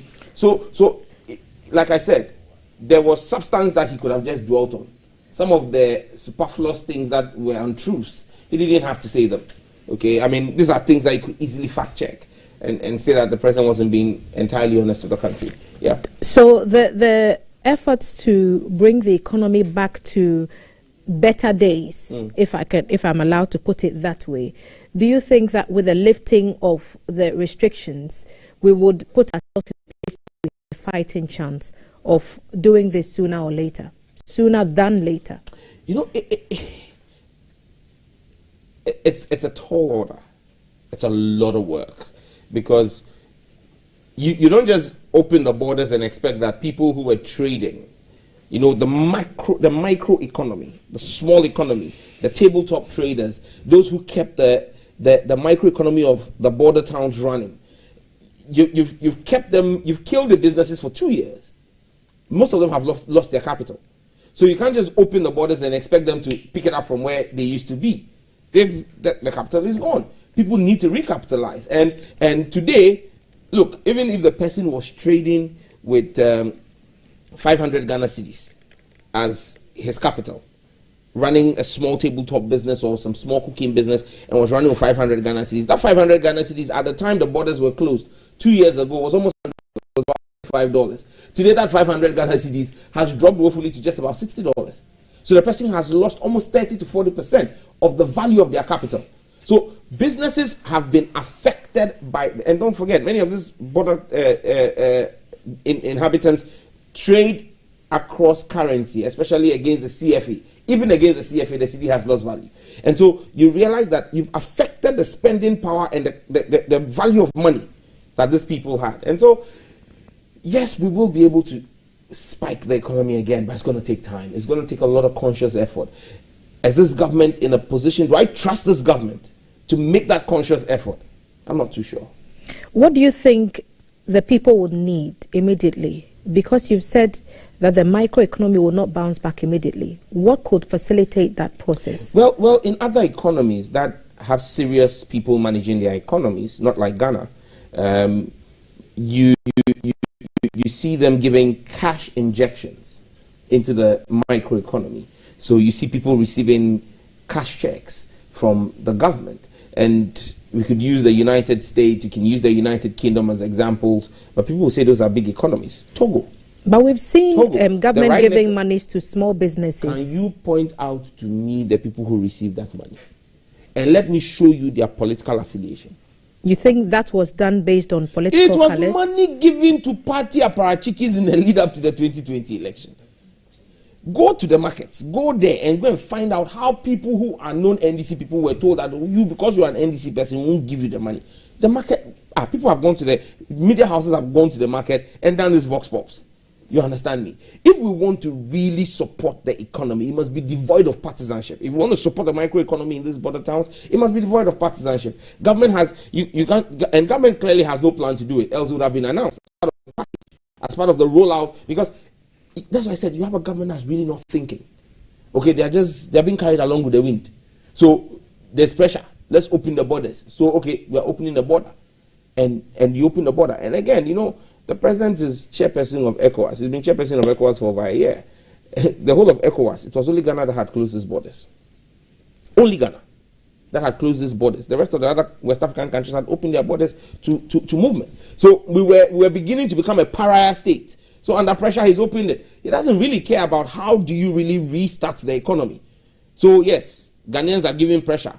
2 days ago, Friday, there was an extraordinary summit of West African states, heads of West African states here. I'm sure that issue had come up again, asking Ghana what's going on. Again, Ghana was the only country that was charging those criminal rates at this airport for COVID tests. Again, the heads of African states raised it. So our president has literally had the duty announce this, but you don't see a clear, well thought out plan to support the economy. That's why I said when he made a comment about we know how to revive the economy, it was just rhetoric. It was for soundbite, for newspaper headlines and morning show discussion. But he didn't really mean it, because if he understood what it takes to revive an economy, you would have heard what was the fiscal plan the government had in terms of restarting the economies in our border towns. Nothing, zilch. The finance minister hasn't said it, the president hasn't said it, the information minister hasn't said it, government has no plan. I find your argument a bit. Let's go back to the president's update, and there's this particular one that the Ministry of Information put out, mentioning amounts and figures that government injected into certain areas at the height of the pandemic. And he spoke about the 1.1 billion health response package, which was used to procure supplies and equipment, and a relief package for health workers. He mentioned the tax waivers, allowances, transportation, and COVID insurance. He talked about 1.6 billion available to support vulnerable households across the country, which went into food packages and hot meals, and the provision of free water for all, free electricity for lifeline consumers, and 50% rebates for others. So he's alluding to steps that government took to cushion Ghanaians when all the stuff was going on with the rising numbers. I'm just trying to get for you some of the line items of COVID expenditure. It will blow your mind. You know, look, they put out government injected 1.1 billion in this, they did this.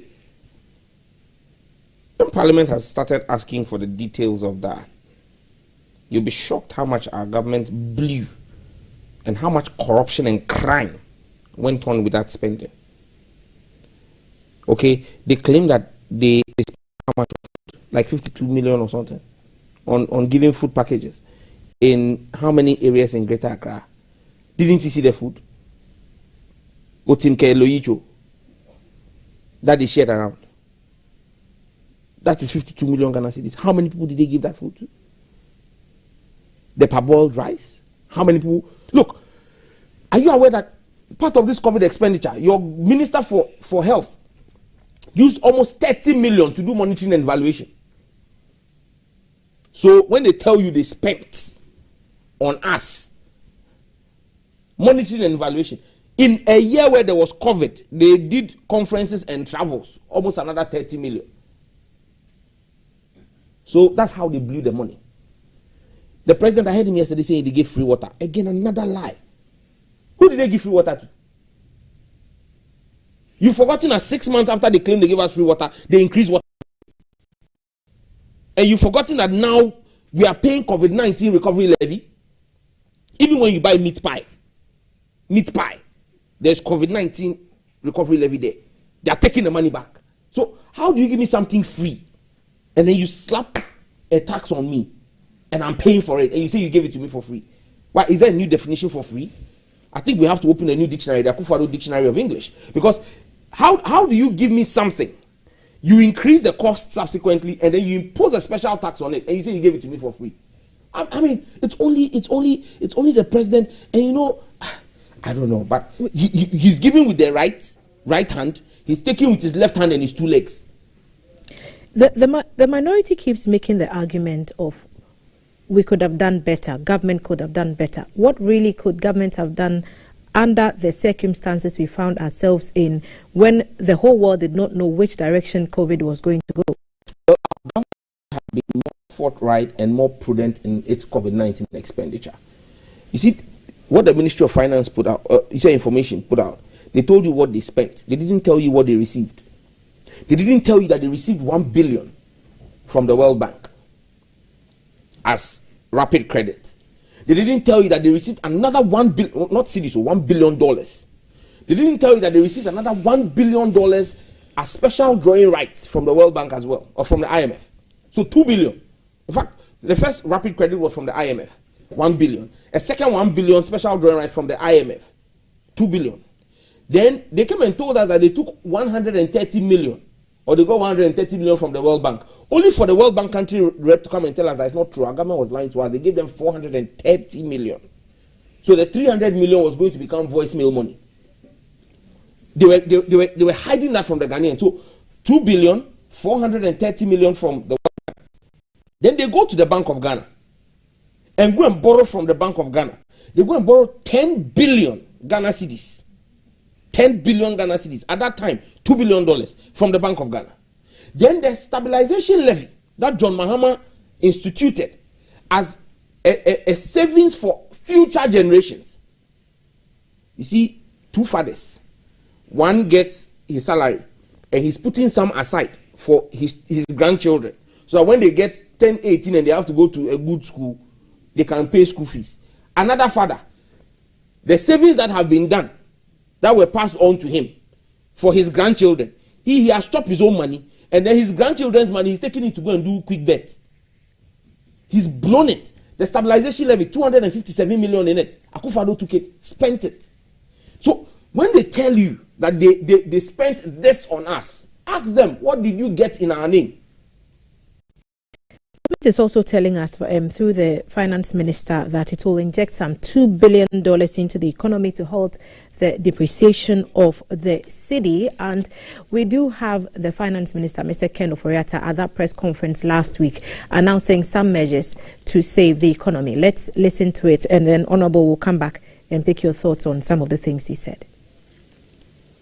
Government of Ghana is to conclude external financing arrangement of up to $2 billion in the next 2 to 6 weeks in line with approved external financing for 2022 and for liability management and to manage the slide of the city.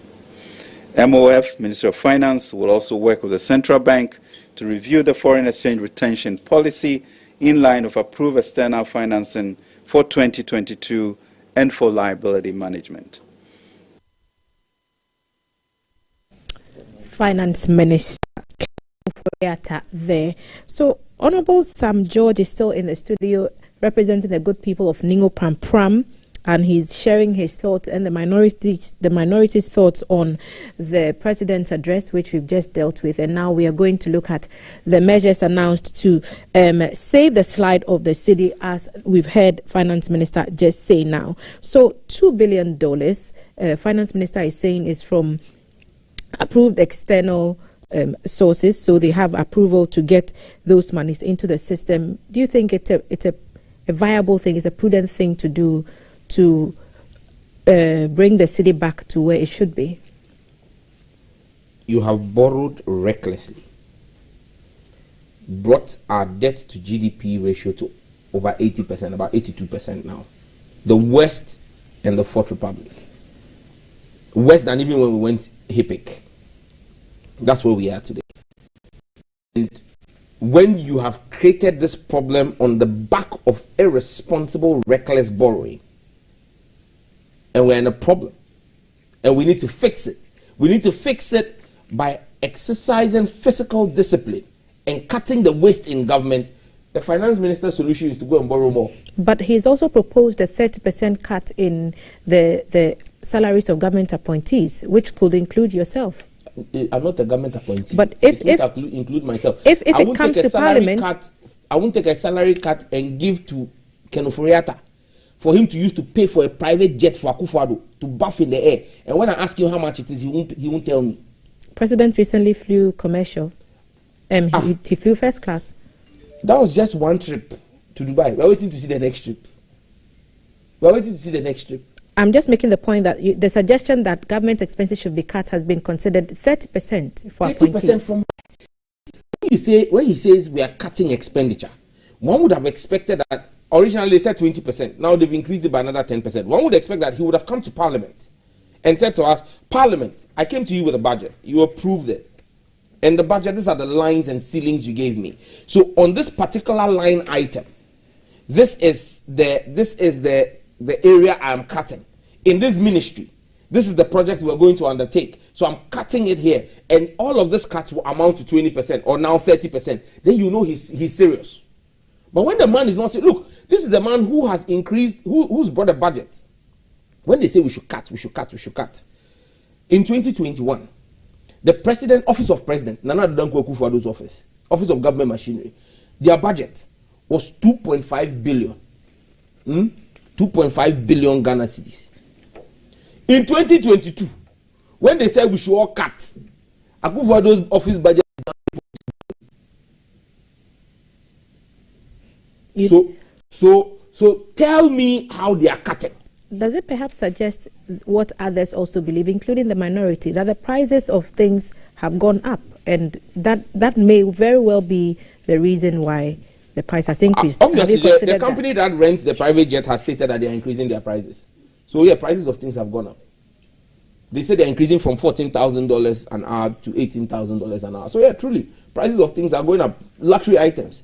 But if the president is leading by example, and he's saying that we should cut our expenditure, saying that you should pay more in taxes, says that when you want to send your grandmother some money or your grand auntie some money, he wants to take a charge on that, e-levy on that, because you should pay more, despite all the various taxes you're paying. Can't he also begin to take a cut? Are we able to even monitor some of these cuts, and are we able to project how much that could bring us in terms of figures? I worked under President Mahama in the office of the president, and in that time, in 2015, when there was austerity, President Mahama directed that all of us should take a 10% pay cut. Now, our pay cut was used to help build CHIPS compounds. We built over 2,500 CHIPS compounds. It was tracked. How much money was taken from our salaries was tracked and used and put into identifiable projects. So you can find those CHIPS compounds. There's a list of them. Dr. Valerie Sawyer's office has a list. She was in deputy chief of staff at the time. She oversaw that project. It's there. Under President Akufo-Addo. The man can't even come to parliament and tell you how much he's paying for the private jets that he's flying. He says it's a national security matter. Why? The cost of first class ticket on Emirates is down to a pending State of the Nation's address that will be before Parliament in the coming days. What would your expectations be? The president has never told us what the true state of the nation is. So expect that he will come there and come and tell you that the nation is on course and that he will come and blame. I can tell you, he will come and tell you that the nation is on course, but we are in some challenges and that we should blame President Mahama for it because Mahama is the cause of all the problems in this world. When rain doesn't fall, it's Mahama. When there's flooding, it's Mahama. When people constipate, it is Mahama. When they have diarrhea, it's Mahama. He will come and blame Mahama for all his failures. And then he will come and tell you that the minority have also been obstructionist and that we have not worked and supported him. He will come and blame everybody but himself. That's what he will come and do with the State of the Nation's address. So we are waiting. But I mean, the real state of the nation is in your pocket. The real state of the nation is that you know that when Mahama handed over, you were buying a gallon of fuel at less than 17 Ghana cedi. Today, Nana Akufo-Addo is president of Ghana. You are buying fuel at 47 Ghana cedi. But the world economic dynamics are not the same as they were in 2016 when the president took over. There's a war going on in Ukraine. 11% of the world's supply of fuel from Russia is now being affected by the invasion. But who says that? You see, this government we have, they blame everything and everybody. But is it not a fact that what's happening in Ukraine has affected world fuel supplies? No. Has it affected supply to Ghana? Has the BDCs that supply crude in Ghana and finished product, have they told you or have they made any announcement that they can't get supplies? No. Ghana does not determine prices of fuel on the international market. Yes, so prices have spiked. They went up briefly to about 130. Now they've come to about 100. At the time, in 2015, there was also a similar spike, but still we're paying 17 Ghana cedi. Okay? Again, look, if you want to look at why we are paying 47 Ghana cedi a gallon of fuel, it's not about the cost of crude. It's about the exchange rate. The problem is the exchange rate. Ghana is a net exporter of crude. We export more crude than we earn, than we import. So, yes, we are now importing 100,000 or let's say 100 barrels of crude. And the price has moved from estimated $55 to $100. So for 100 barrels, we're expecting that we will pay 5,500. Now we are paying 10,000 because it's gone to $100. That's fine. So Yaboka 4,500. And yes, sir. Okay, Jena Kai. What about him 4,500? But on the other side, Ghana exported 200 barrels of crude. So we're also estimating that our 200 barrels of crude will give us 1,100. Now we are making 2,000. So what Nasenamo? We've made profit of 900 on that side. And you think the profit should have been put into cushioning the Ghanaians? But government is proposing 15 pesos reduction in fuel prices. You know, 15 pesos can buy pure water. That's so per tell liter. Me the value of 15 pesos. But that's per liter. So per gallon is what? 67 pesos. Perhaps. 67 pesos. You have increased fuel from 17 cedis, less than 17 cedis to 47 cedis. And you want to come and do, they increase it in cedis and they are reducing it in pesos. That is, they increase the petrol in cedis, but they are doing reduction for us in pesos. MP for Ningo Pram Sam Najo. This morning, let's hear what your thoughts are. WhatsApp number 05555610034. Do keep your comments temperate, and like we keep saying, comments expressed by persons on our platforms are their own comments and not the opinions of GBC or any of its presenters. Kaf is standing by to read some of your thoughts to us now. Kaf? Thank you very much, Thelma. Views expressed here are not my views or Thelma's or GBC's. They're your views. A resident spoke to GBC representative of the border this morning. According to her, Togo has not yet opened their side and Ghanaians are being made to pay money before they are allowed to enter at Togo, at the Togo end of the border. Please let her confirm. That's Moses Kaswa. A little bit of like that digression, says J.K. Kofi. This matter of ministers of state and other appointees of government being sometimes requested to contribute 10 to 30% of their monthly salaries to any national cause. What actually may be the point for the Presidential Commission every 4 years on Article 71 to propose or recommend very high emolument levels for appointees in Article 71, only in due course for any other reason for some officials to be made to contribute or asked to contribute, not voluntarily though, part of their salary for any cause. Shouldn't we all be asking any such presidential commissions why and how they're able to recommend or propose such levels of salary increases? Again, shouldn't there be a special standing committee or board that must examine any citizen appointed to such committee as to their state of mind to ensure that they are not likely to unnecessarily make out-of-place proposals or recommendations which, if avoided or mitigated in the first place, have the potential to save the country some very substantial costs, says Uncle Takradi, who I'm suspecting is a lawyer. Lawyers speak in paragraphs, you know. Good morning. Ojata is in the building. He's my guy. He makes complex issues understandable. And that's from KJ. More messages. Good morning. Somebody's talking about the Black Star story. We'll talk about that very pretty soon. Good morning, Thelma. The man is in a million. People are giving you fans. Plenty fans for here, you know. Your fan club is out and about. A lifting of restrictions is nothing but to fast track the levy. You guys, punchlines are coming out like Rockstone and the rappers. The Honourable MP should know that Apiache is not comparable to any disaster that has happened in any community in recent times. Though I admit lives were lost in any one life lost in any circumstance counts. A whole community was destroyed by fire and now people are sleeping in tents, not even talking about the dead. Apiache should be left out of politics, says Monica. Alaji Dawuda, congratulating the president for listening. Good day to members of Parliament from the Ghana's border towns. That's Alaji Dawuda from Medina Estate. Honorable Sam George, water was given free to Lifeline users and 50% for others above the Lifeline. Please, people were being ungrateful. People deliberately took pics of partially served meals to make the government look bad. And he's saying you should be guarded in your utterances to say the government is not thinking. You don't want to go back that path. That's a comment there from you. Thank you. Ino says, good morning, Ghana. Good morning back to you. Please, if someone is traveling and is fully vaccinated, is the COVID test still needed? Or that one too is lifted? If you have the test, you don't need to. If you have been vaccinated. It depends on what the policy for where you're going is. Okay. What's the country's requirement for where you're going? Ghana has changed its requirements to come to the point where if you're returning as a fully vaccinated national, you don't need to have a negative test. But where you're going is where you should find out from if you're traveling from Ghana. Okay. So check from the country. The same person has sent us a whole, he screenshotted some document and says, covered recovery levy on just one car declared at the port. Please, where are all these monies going? We'll ask the people at the port.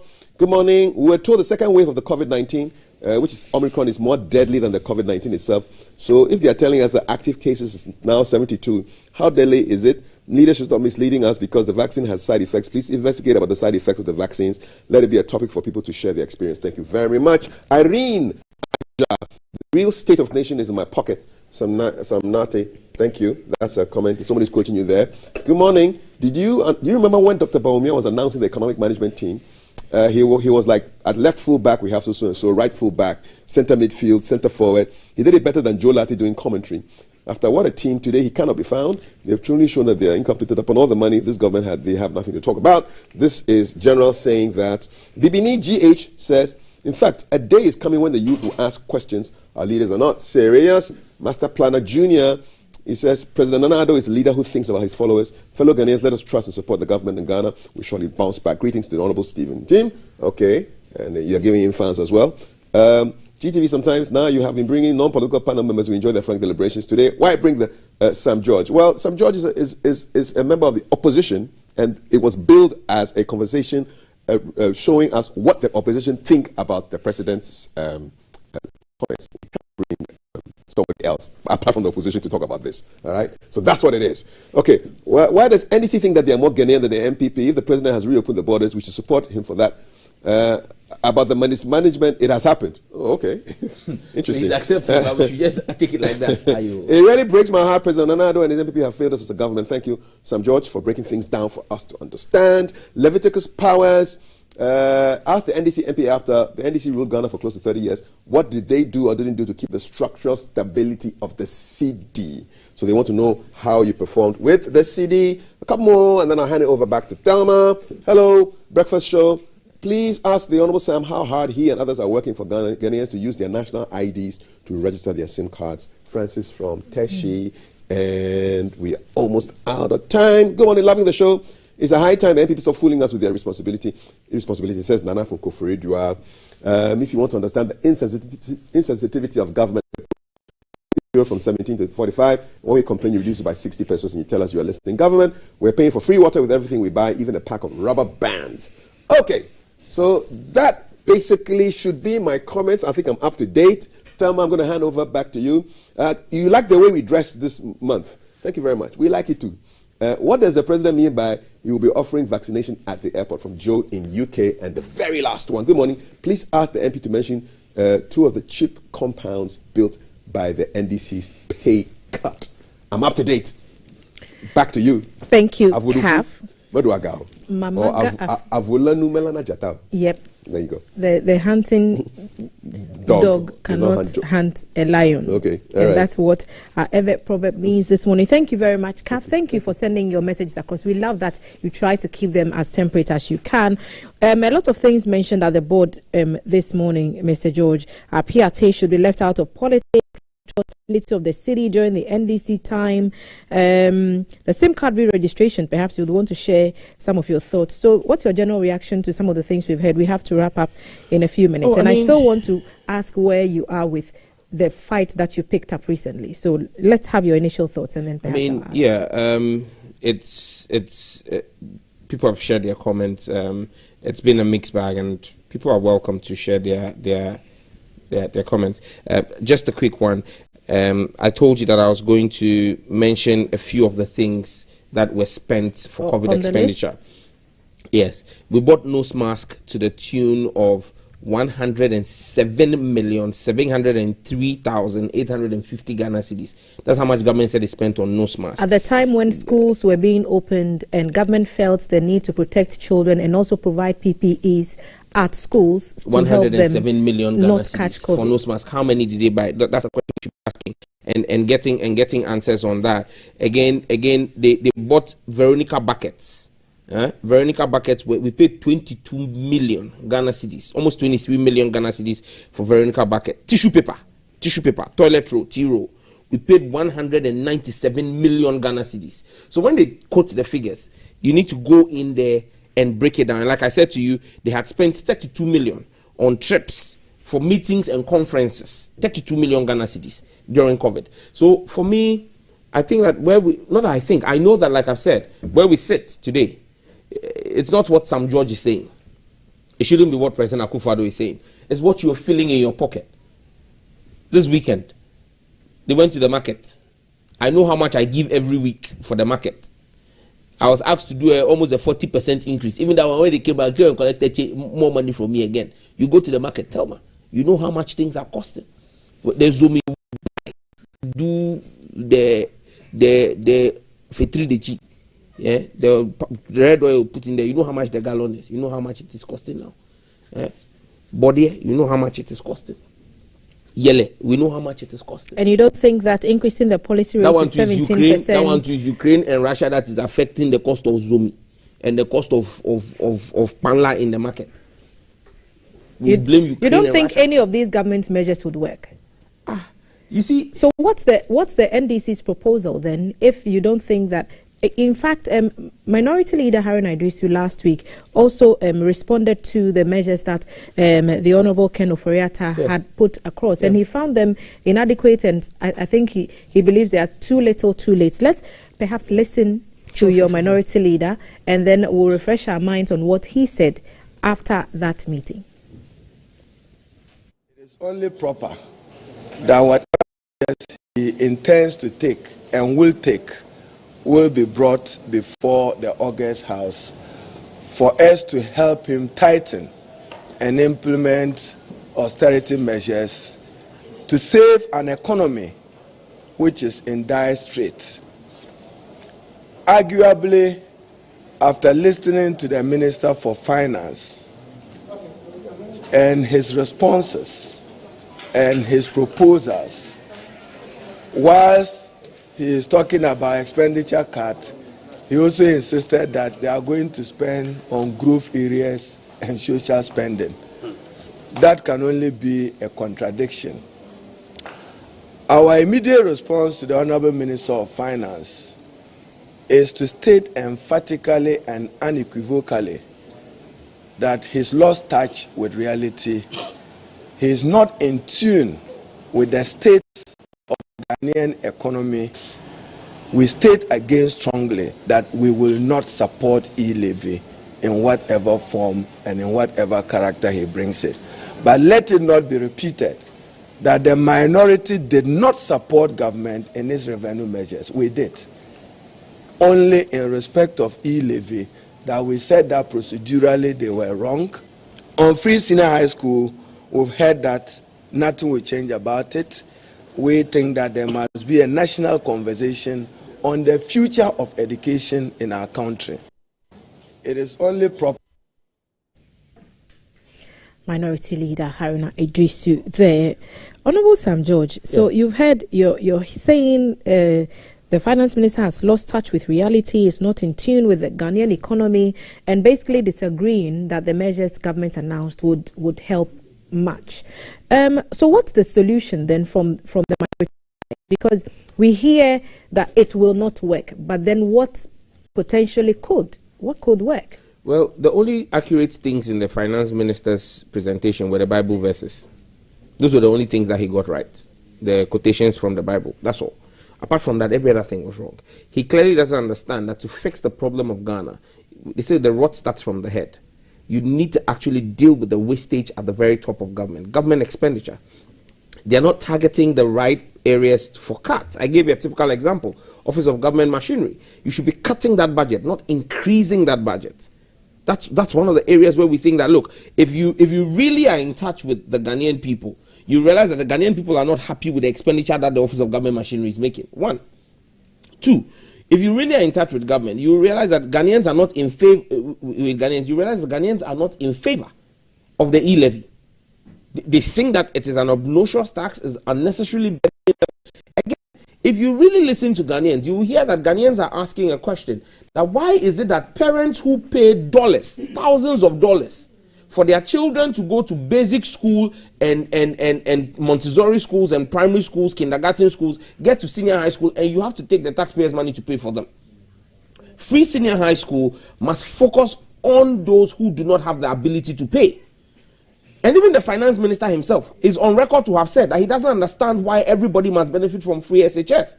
Because our point is that, look, free SHS must be targeted at those who do not have the capacity to pay. How do you explain to me that someone puts their child in any of these international schools, pays $3,000, $5,000 a month, a term, for their child to go to class up to JSS 3?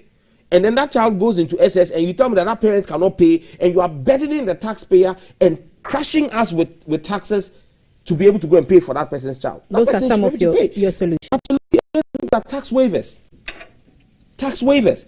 We need to look at our regime for tax waivers. We are giving too many tax waivers. Can you imagine? The president's brother-in-law is building a hotel around the airport, and they brought it to Parliament for us to give. We've given tax waivers for even the pot and frying pan that they will use in the president's brother-in-law's hotel at airport residential. We've given tax waivers for that. Why do we do this to ourselves as a country? Why do we do this to ourselves as a country? So they are selling everything. They want to sell Pantine. A Fasaland Children Park, they are selling it. Why are we doing this to ourselves as a country? So I picked a few things from what you've just said right now, which we'll put to the government representative who will be at our table in the next day or two, who will also respond to some of these things. And we'll put some of your suggestions across to them and see what answers we may get from there. Honorable Sam George, perhaps in the next few seconds, you can tell us the state of the fight, your fight against the LGBTQ plus motion that a few of your colleagues and yourself took to Parliament to legislate. Where are we on that? Okay, so first one is not my fight, it's our fight. Or you don't support the bill? That's not for me to determine. It is the fight of 93% of Ghanaians. 93%. Yes. The last CDD poll shows that 93% of Ghanaians support the position of the bill. The bill has gone through its first reading stage. It's at a committee. The committee has had 5 public hearings, and we are going to start the clause-by-clause consideration and then bring it back for the second reading, where you have the debates on the floor of the House. So the bill is working. People think that nothing has happened. This year alone, we've had 2 sit-ins, public sit-ins, okay? The committee chairman says that he's agreed to an in-camera hearing. Some of the people who claim that they support it, come and sit on TV and tell Ghanaians why you support it, and let's ask you support it on TV. They say they can't come, they don't want to appear before the cameras, they want to appear in camera. If the thing you are doing is good, why are you afraid of coming to speak about it in public? But he's agreed to give them an in-camera hearing. Once that in-camera hearing is done, we'll go to the clause-by-clause consideration, and then it will come to Parliament, the plenary, for proper debate. So we are on with the bill. People shouldn't think that we are sleeping at all on it. No, not at all. The Honourable Sam Nate George, aka Jata, representing the good people of Ningo Prampram. Thank you for your time. Muchum. Maone Jrao is what the Evers would say. Maone Jomo. Maune Jomo. Yes. So the Dangmes the Dangmes and Evers have a lot in common. Yeah, when an Everman grows old, he becomes an Ingoman. You've just said it. Thank you, Honorable Sam George. And he has been speaking to us about the minorities' take on the president's address last night, and also what they feel about the Minister for Finance's address on ways to help the economy bounce to better ways. We'll be inviting the ruling party spokesperson for the ruling side to the table to also make their case in the coming days. Thank you for joining us with your comments. And right after this break, we'll be sitting down with one of our own, and we are celebrating everything Ghanaian this month on GTV. It's Heritage Month. And my proverb for this segment, Avulenu melena jatao, a hunting dog cannot hunt a lion. We'll be back.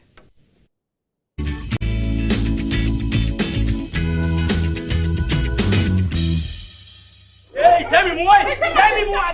Hey, tell me more. Tell me, beer. They ma worry me. Watch me, you come 1 week, Mr. WBT. Oh, now, yes. Oga, nothing. Senior, name me and you ma cut down my business is a collapse. I'm out of bounds. So, take quick credit in car. Quick credit? Yes, quick credit. Who pesika?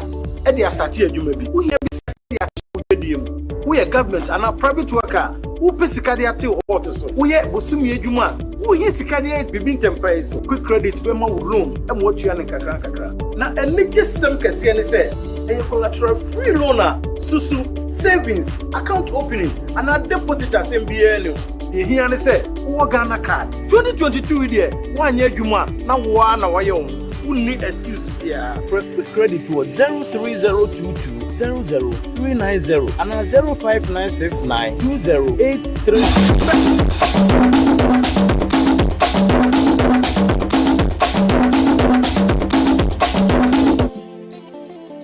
I'm hot, I'm cold, tough, and soft. I'm kind, I'm mean, I'm the rhythm to your heartbeat.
Hello again. Welcome to GTV Breakfast. Welcome to Yellow Couch. We're about to have some fun and warm the studio up and set the tone right for the rest of the day. My name for today is Mpaga Lamisi.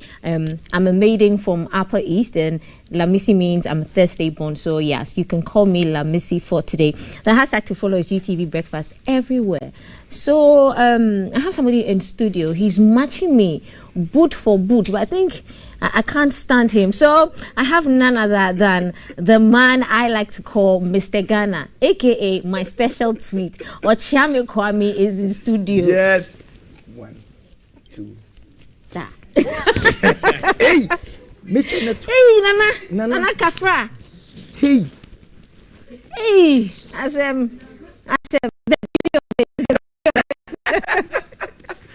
it's the beauty of being African. Yes. Okay, so us here, we are celebrating, the whole Ghana, we are celebrating Heritage Month, and we are doing it in a special way here at GTV.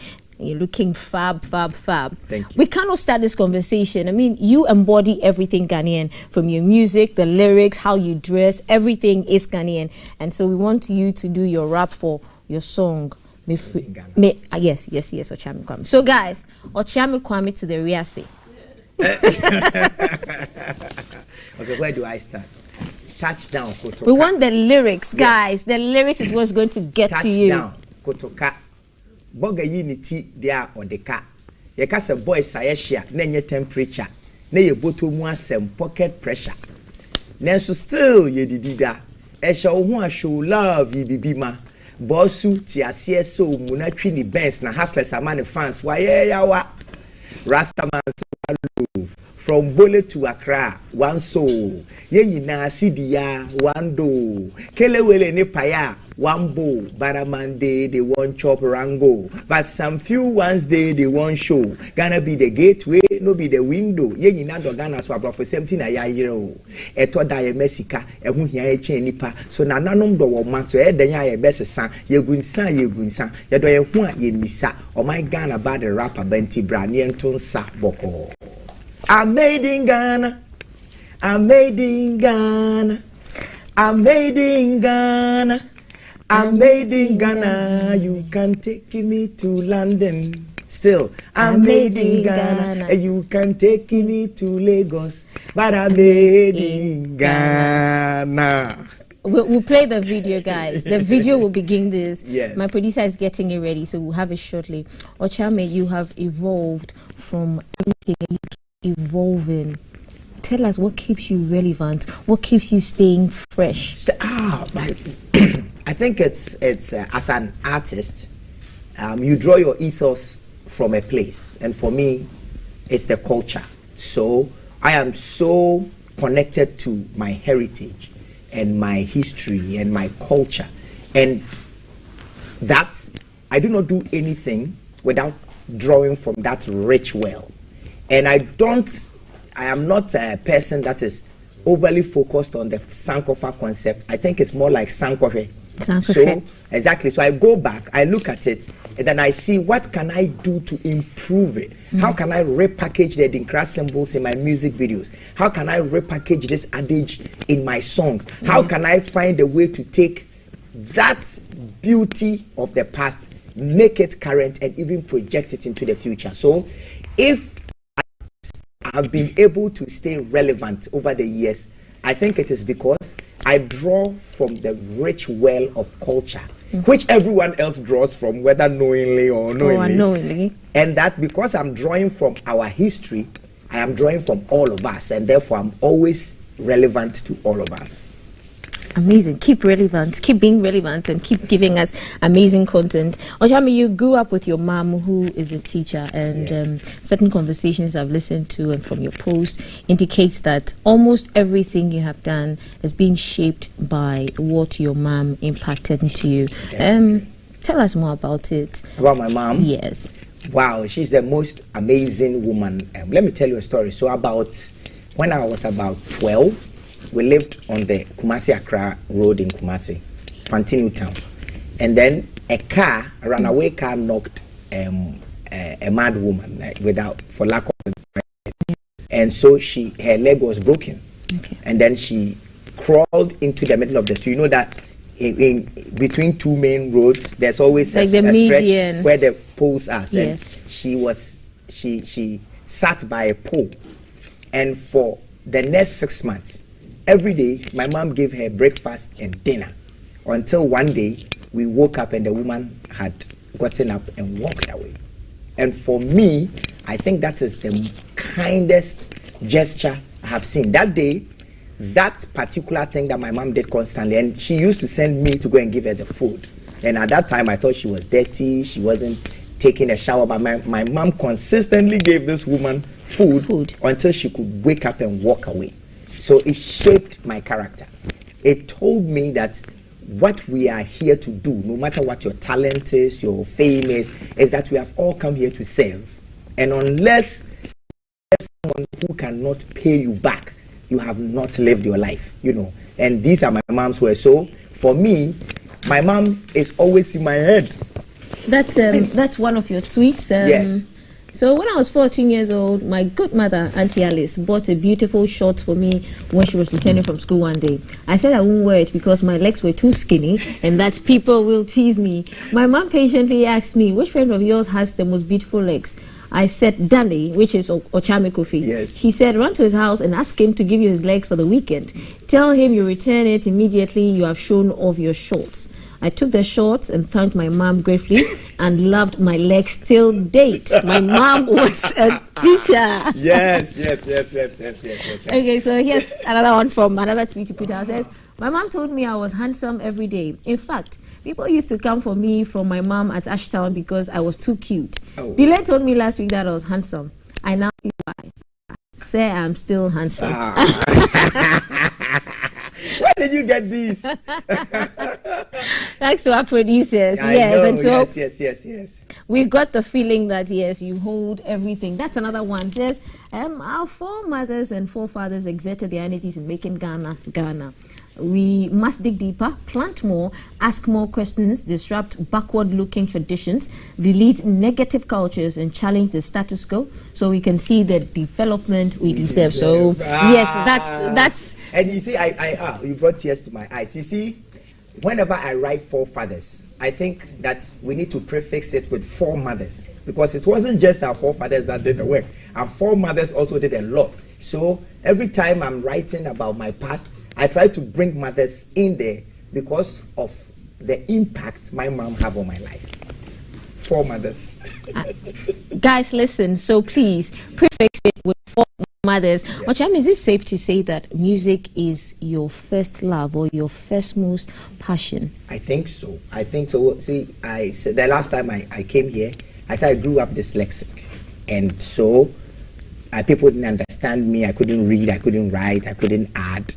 And it was when I found music that I found life, you know. Okay. So for me, yes, music is my first passion. It is everything for me, because when I'm on stage like that, performing to people, I really live. I live beyond thoughts. I live beyond emotions. I live my spiritual life. That's so, yes. When I'm writing a song, exactly. You see.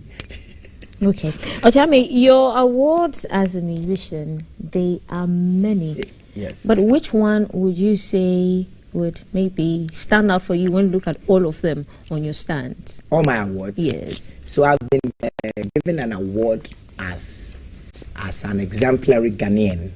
So two of them by the Commission on Arts and Culture. They made me the Made in Ghana ambassador, and inside that citation, they wrote that I am an exemplary Ghanaian. And for promoting Made in Ghana, I think that is where I find my strength. And then the second one was Emmy Awards. Yeah. In 2016, they said that I was the most well-groomed gentleman in Ghana. And I think that was also worthy. Yes, I've had some great Artist of the Year, international awards, but I think to be called the most well-groomed, and also when I graduated from Tech, yes, I was the most well-behaved student. I think you are most proud of that. Yes, the most well-behaved student of my year. Yes, and I think I am. Because it's about service, it's about culture, it's about impact. So for me, morality is key. Also, your sense of style and fashion promotes everything Ghanaian. Yes. You are an ambassador when it comes to pushing made in Ghana products. Yes. Or Chame, what more? And you've gone on lots of conferences, seminars in the name of Ghana. Yes. Traveled everywhere in the name of Ghana to promote Ghanaian tourism. What do you think we should do more as Ghanaians to promote our own culture and push Ghana better? I think you said it. I think it's produce, promote, protect, and project. Produce, promote, protect, and project. We must look at Ghana. I know this time I'm going to say it's not economic, but we must look at Ghana as though if Ghana were to be the only country in the world, who would we borrow from? How would we eat? What would we wear? How would we behave? How would we raise our children? If Ghana were to be the only country in the world, even though it isn't. So I think that the easiest way to handle that is to produce our own food, protect our water bodies, and then produce our own clothes and produce our own arts, make the tools that we need. And then once we have done that, and we have also curated the love for made in Ghana through media, through the churches, through the mosque, through tradition, through education. Once we have done that, and people really feel proud when they wear things like this, Made in Africa, once we have done that, we will have no need for the dollar, because we need to change the dollar to eat rice when it is same sugar as gari, rice, emutuo, gari, to add the right soup, it tastes the same, or similar. So I think that we need to produce more here. We need to protect what we have produced, from our folk tales to our everything, our creativity. And then we must also find a way to let young people express themselves as Ghanaians, because it is only when we have taken what Pabobo and Kwabianchi and all those people did and reproduced it for the current time that Kwame Eugene can take what we have done and make it better. So everything that we need, whether it is tractors, radio, television, whatever, if we go back to take what we did, we'll be able to move and make it better and let it compete in the world. Guys, you see why Ochami is like a favorite to this set. Now let's come to hepatitis B. Yes. One of is an agenda you're pushing. Yes. Why did you pick hepatitis B? Then tell us where that drive has gotten to. Okay, so I think 11 years ago, I saw that 1 out of every 6 Ghanaian is exposed to the hepatitis B virus. And we didn't have a national policy for it. Nobody was interested in promoting it, developing billboards for it. And then most of the monies that come to Ghana for development at that level, they go for HIV and malaria and tuberculosis. And because there was no funding for hepatitis, NGOs were not interested in hepatitis. So because nobody wanted it, that's why I wanted it. So I like problems that nobody wants. So I chose hepatitis because nobody wanted it, because there was no money with it. And then we started with free education in their universities, and then we added screening to the education, and later we added vaccination to the education. Well. And when I say we, I mean myself and MDS Lancer Laboratory. They've been with me for the past 10 or 11 years, and every year they provide the apparatus and the personnel for them to come and give free vaccination. Exactly. Okay, so that's with MBS Lancet, is it? Yes. I mean, Yes, so World Hepatitis Day. So that's what you're championing. Yes. It says we can't wait for national leaders to set targets for hepatitis elimination dates. We can't wait for policymakers to triple elimination of mother-to-child transmission of HIV, hepatitis B, and syphilis. We can't wait for people living with hepatitis, I beg your pardon, to have life-saving treatment. We can't wait for the media to prioritize hepatitis advocacy. July 28 July is World Hepatitis Day. Exactly. So that is the day. So for the past 12 years, every year on the 28th of July, we do advocate around ground, we go to communities, we establish a sort of like a public clinic, where 2 weeks before that, we get doctors to go on radio in the community. Then once we establish, we do something that we call the pre-test counseling, where we get a doctor to explain the hepatitis in the local language to the people, after which willing participants will have their blood samples taken. Then if you are negative, we ask you to get a vaccination where we provide for free. And if you are positive, we tell you to see a doctor that you already contacted in that community. So that's what we've been doing. So I can confidently say that we have screened and vaccinated more than 12,000 people yearly. Wow, Wachame, throughout good the whole job on Ghana. you. Wow, Wachame, good job on you. Vaccination. Okay, you're also really big, especially these days when it comes to really big. Stop that. Stop. You're big when it comes to climate change and environment issues. What's pushing that agenda? You know I love my children. Yeah, ma. You know that. Definitely. And you know how do I answer this question? I have come to meet, when I was much younger, the cocoa belt was around Samari Boy. It was even 20 years ago, the cocoa belt went as far as Tamale, coming back through Sunyane to the Ashanti region. Now, the cocoa belt is almost in the southern part of Ghana alone. And so it is evident that the climate, the soil is deteriorating. The greenhouse effect that we learned in school is becoming more practical. So we are destroying the earth. We are destroying the quality of the air. We are destroying the air. We are destroying people's ideology of how to take good care of this that God has given us and make it better. So I actually became interested in climate change because nobody wants climate change. There's no money in climate change in Ghana. You go to where nobody wants. Exactly, because I think that I've become popular. Yes. And because I've become popular, I cannot only excite people. That's you at a climate change conference in yes, 2021. At last year's COP26, yes. And we have become so popular. I've become popular, and I cannot continuously excite the people when the dangers of climate change is looming around. You know, and then you know that if we don't do something about this in the next 20, 30 years, it will be so difficult. I mean, the world is going to war over water and food security because the quality of the soil is going down. The quality, we are using our rivers for galamsey. So I want to get to the point where I can tell myself that I didn't just sit down and make music. I also use my popularity to affect the livelihood of my people. Right.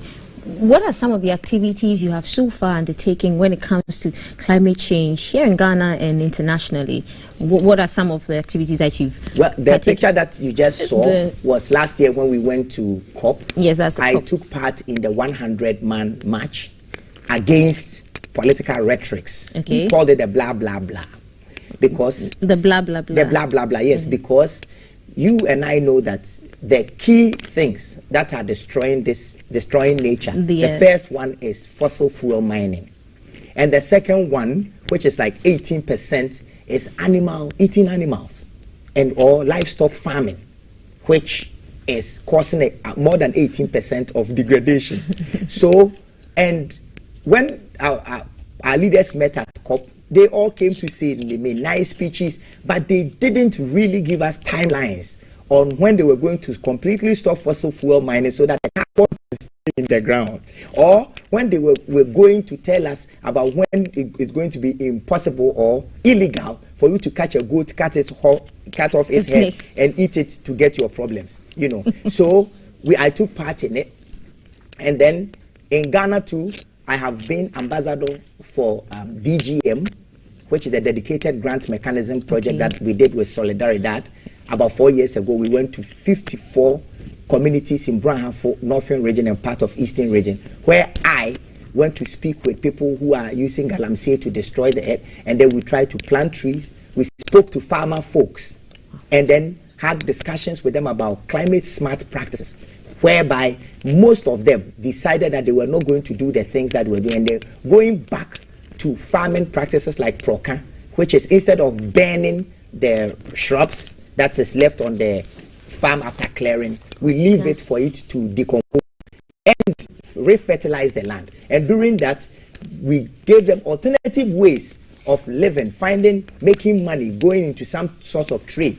You know, so we did the DGM. I also worked on the Forestry Commission's Red Plus project, where we went to more than 100 secondary schools and primary schools all around Ghana to go and talk to young people about climate. But I have something coming up on the 5th of June, which I will keep which is the World Environment Day, which I will keep as a secret. But I hope that it will bring the conversation on climate change to the media so that you guys would speak politics in the morning and speak development immediately after it. Knowing you, I'm going to keep my fingers crossed.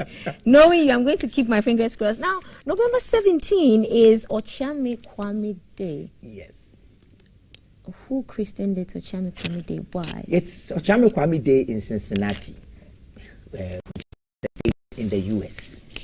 And, you know, I did an interview on an international TV station about 6 years ago. Okay. And then it found its way to the Black American Nurses Association in Cincinnati. And around that same time, the interview was about hepatitis, the pandemic. Oh. Cincinnati was going through her own hepatitis struggles. So they called me, and then to come, because of what I had done in Ghana, to come and help them strategize to solve the problem. And for Cincinnati, the key problem was that people who were slinging shots were smoking crack and injecting crack onto that. They were sharing needles. Okay. So they will put it within themselves and pass it on to the next crackhead, use it, pass it on. And then not only were they destroying themselves through the drug addiction or the drug abuse, they were also sharing hepatitis B and C, you know, hepatitis and HIV and other things. So my strategic concept for them was that because music is the main pop culture for the American community, we use music. We did a song that said that you are dumb if you share needle with other people. And then we also got the mayor's office to go to the crack houses and not be oblivious to the problem, but to go and share needle. If you are going to smoke crack, use this one. Have your own needle. Yes, not pretend that they don't smoke. And then it worked. They reduced. In less than a year, it reduced the infection rate by 13%. So the mayor, called Mayor Cranley, he was so happy with the strategy that he gave me a key to the city of Cincinnati, said I can come at any time, and made 17 November Ochame Kwame Day in Cincinnati. Wow. You see why I said Ochame Kwame to the real? Wow, Ochame, you keep doing it. Keep doing it. Thank you. Ladies, over the weekend, the Oscars happened and there was a slap here and there. But Will Smith said that, he said that Denzel gave him an advice and says that when you're at the top is when the devil attacks you. You have managed to stay at the top for ages. How do you keep doing that? Man, you know that thing Denzel said is also in our language, that baby I will yakopon bona pesin. E kwa na bon Samson crack. Maybe I yakopon bona pesin. E kwa na bon Samson ashish. You know, so when I heard it this morning, I was quite shocked that Denzel knows that. I can't say. I think that for me, I think what happened was really unfortunate. That Will's gone through all that, and this comedian is going to use it to tease him. But how have I stayed on the top? Yes. Am I at the top? I think that, I tell you the truth, the best way to win the race is to stop running.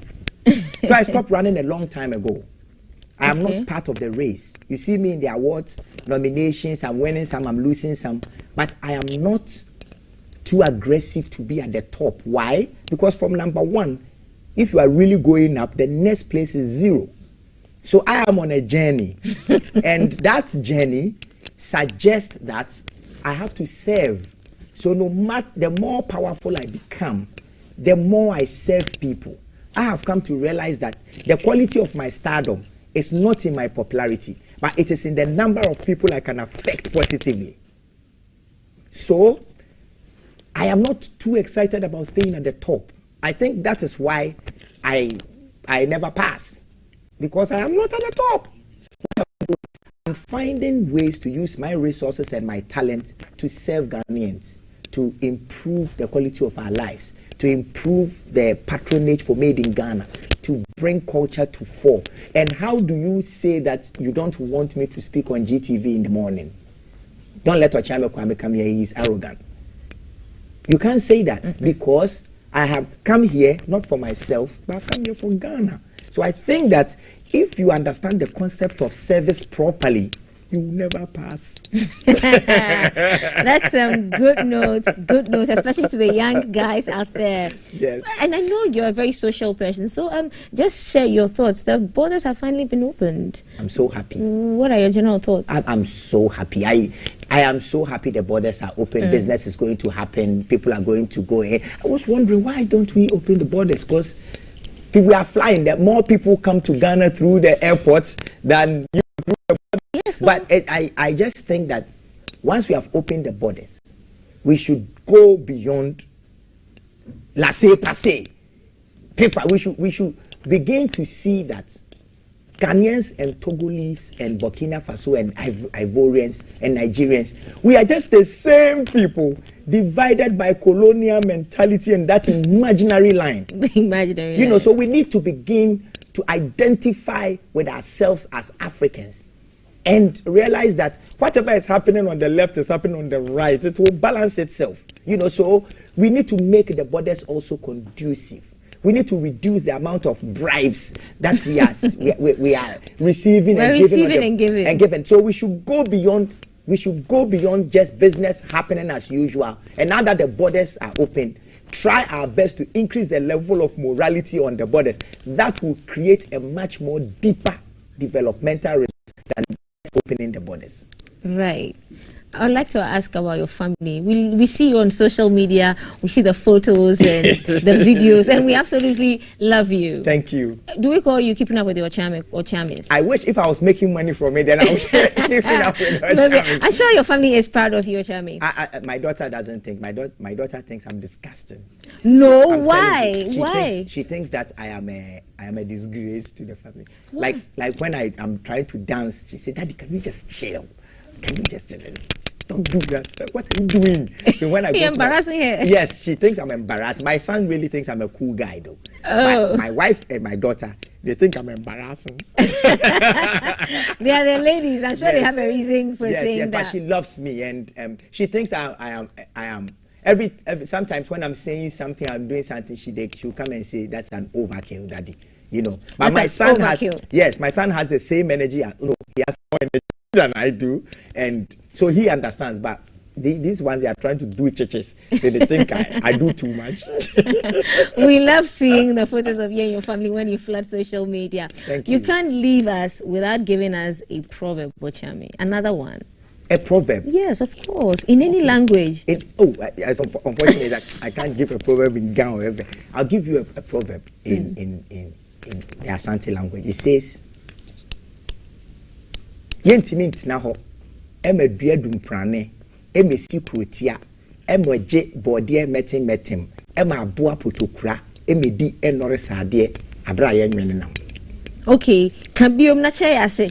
Yentimi ntena ho, ma dua dumprane, ema si krotia, ema je bode metim, ema aboa potokura, ema di enore sade, abra ye nwene nam.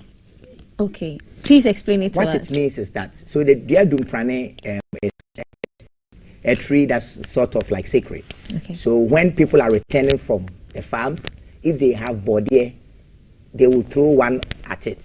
And then what will happen is that after a while, the place will become populated with plantains, and it will become sweet. It will become cocoa. Then Nkura will come and eat it. Okay. Then Nkura will become big. But in the meantime, people don't eat okra. So what they are saying is that they are worshipping the dua dumprane aimlessly. Wow, and you can only hear these wise words from Ochame Kwame, man of the moment, made in Ghana. We like to call him here. He's our man of the moment, and we've been spending some time with him on the yellow couch. And if you didn't catch the whole conversation, you can catch the whole repeat of the show again at 11 p.m. on GTV. We'll be back again tomorrow on your screens at 5:55 a.m. So hey, stay sharp and follow the rest of the conversation on our social media.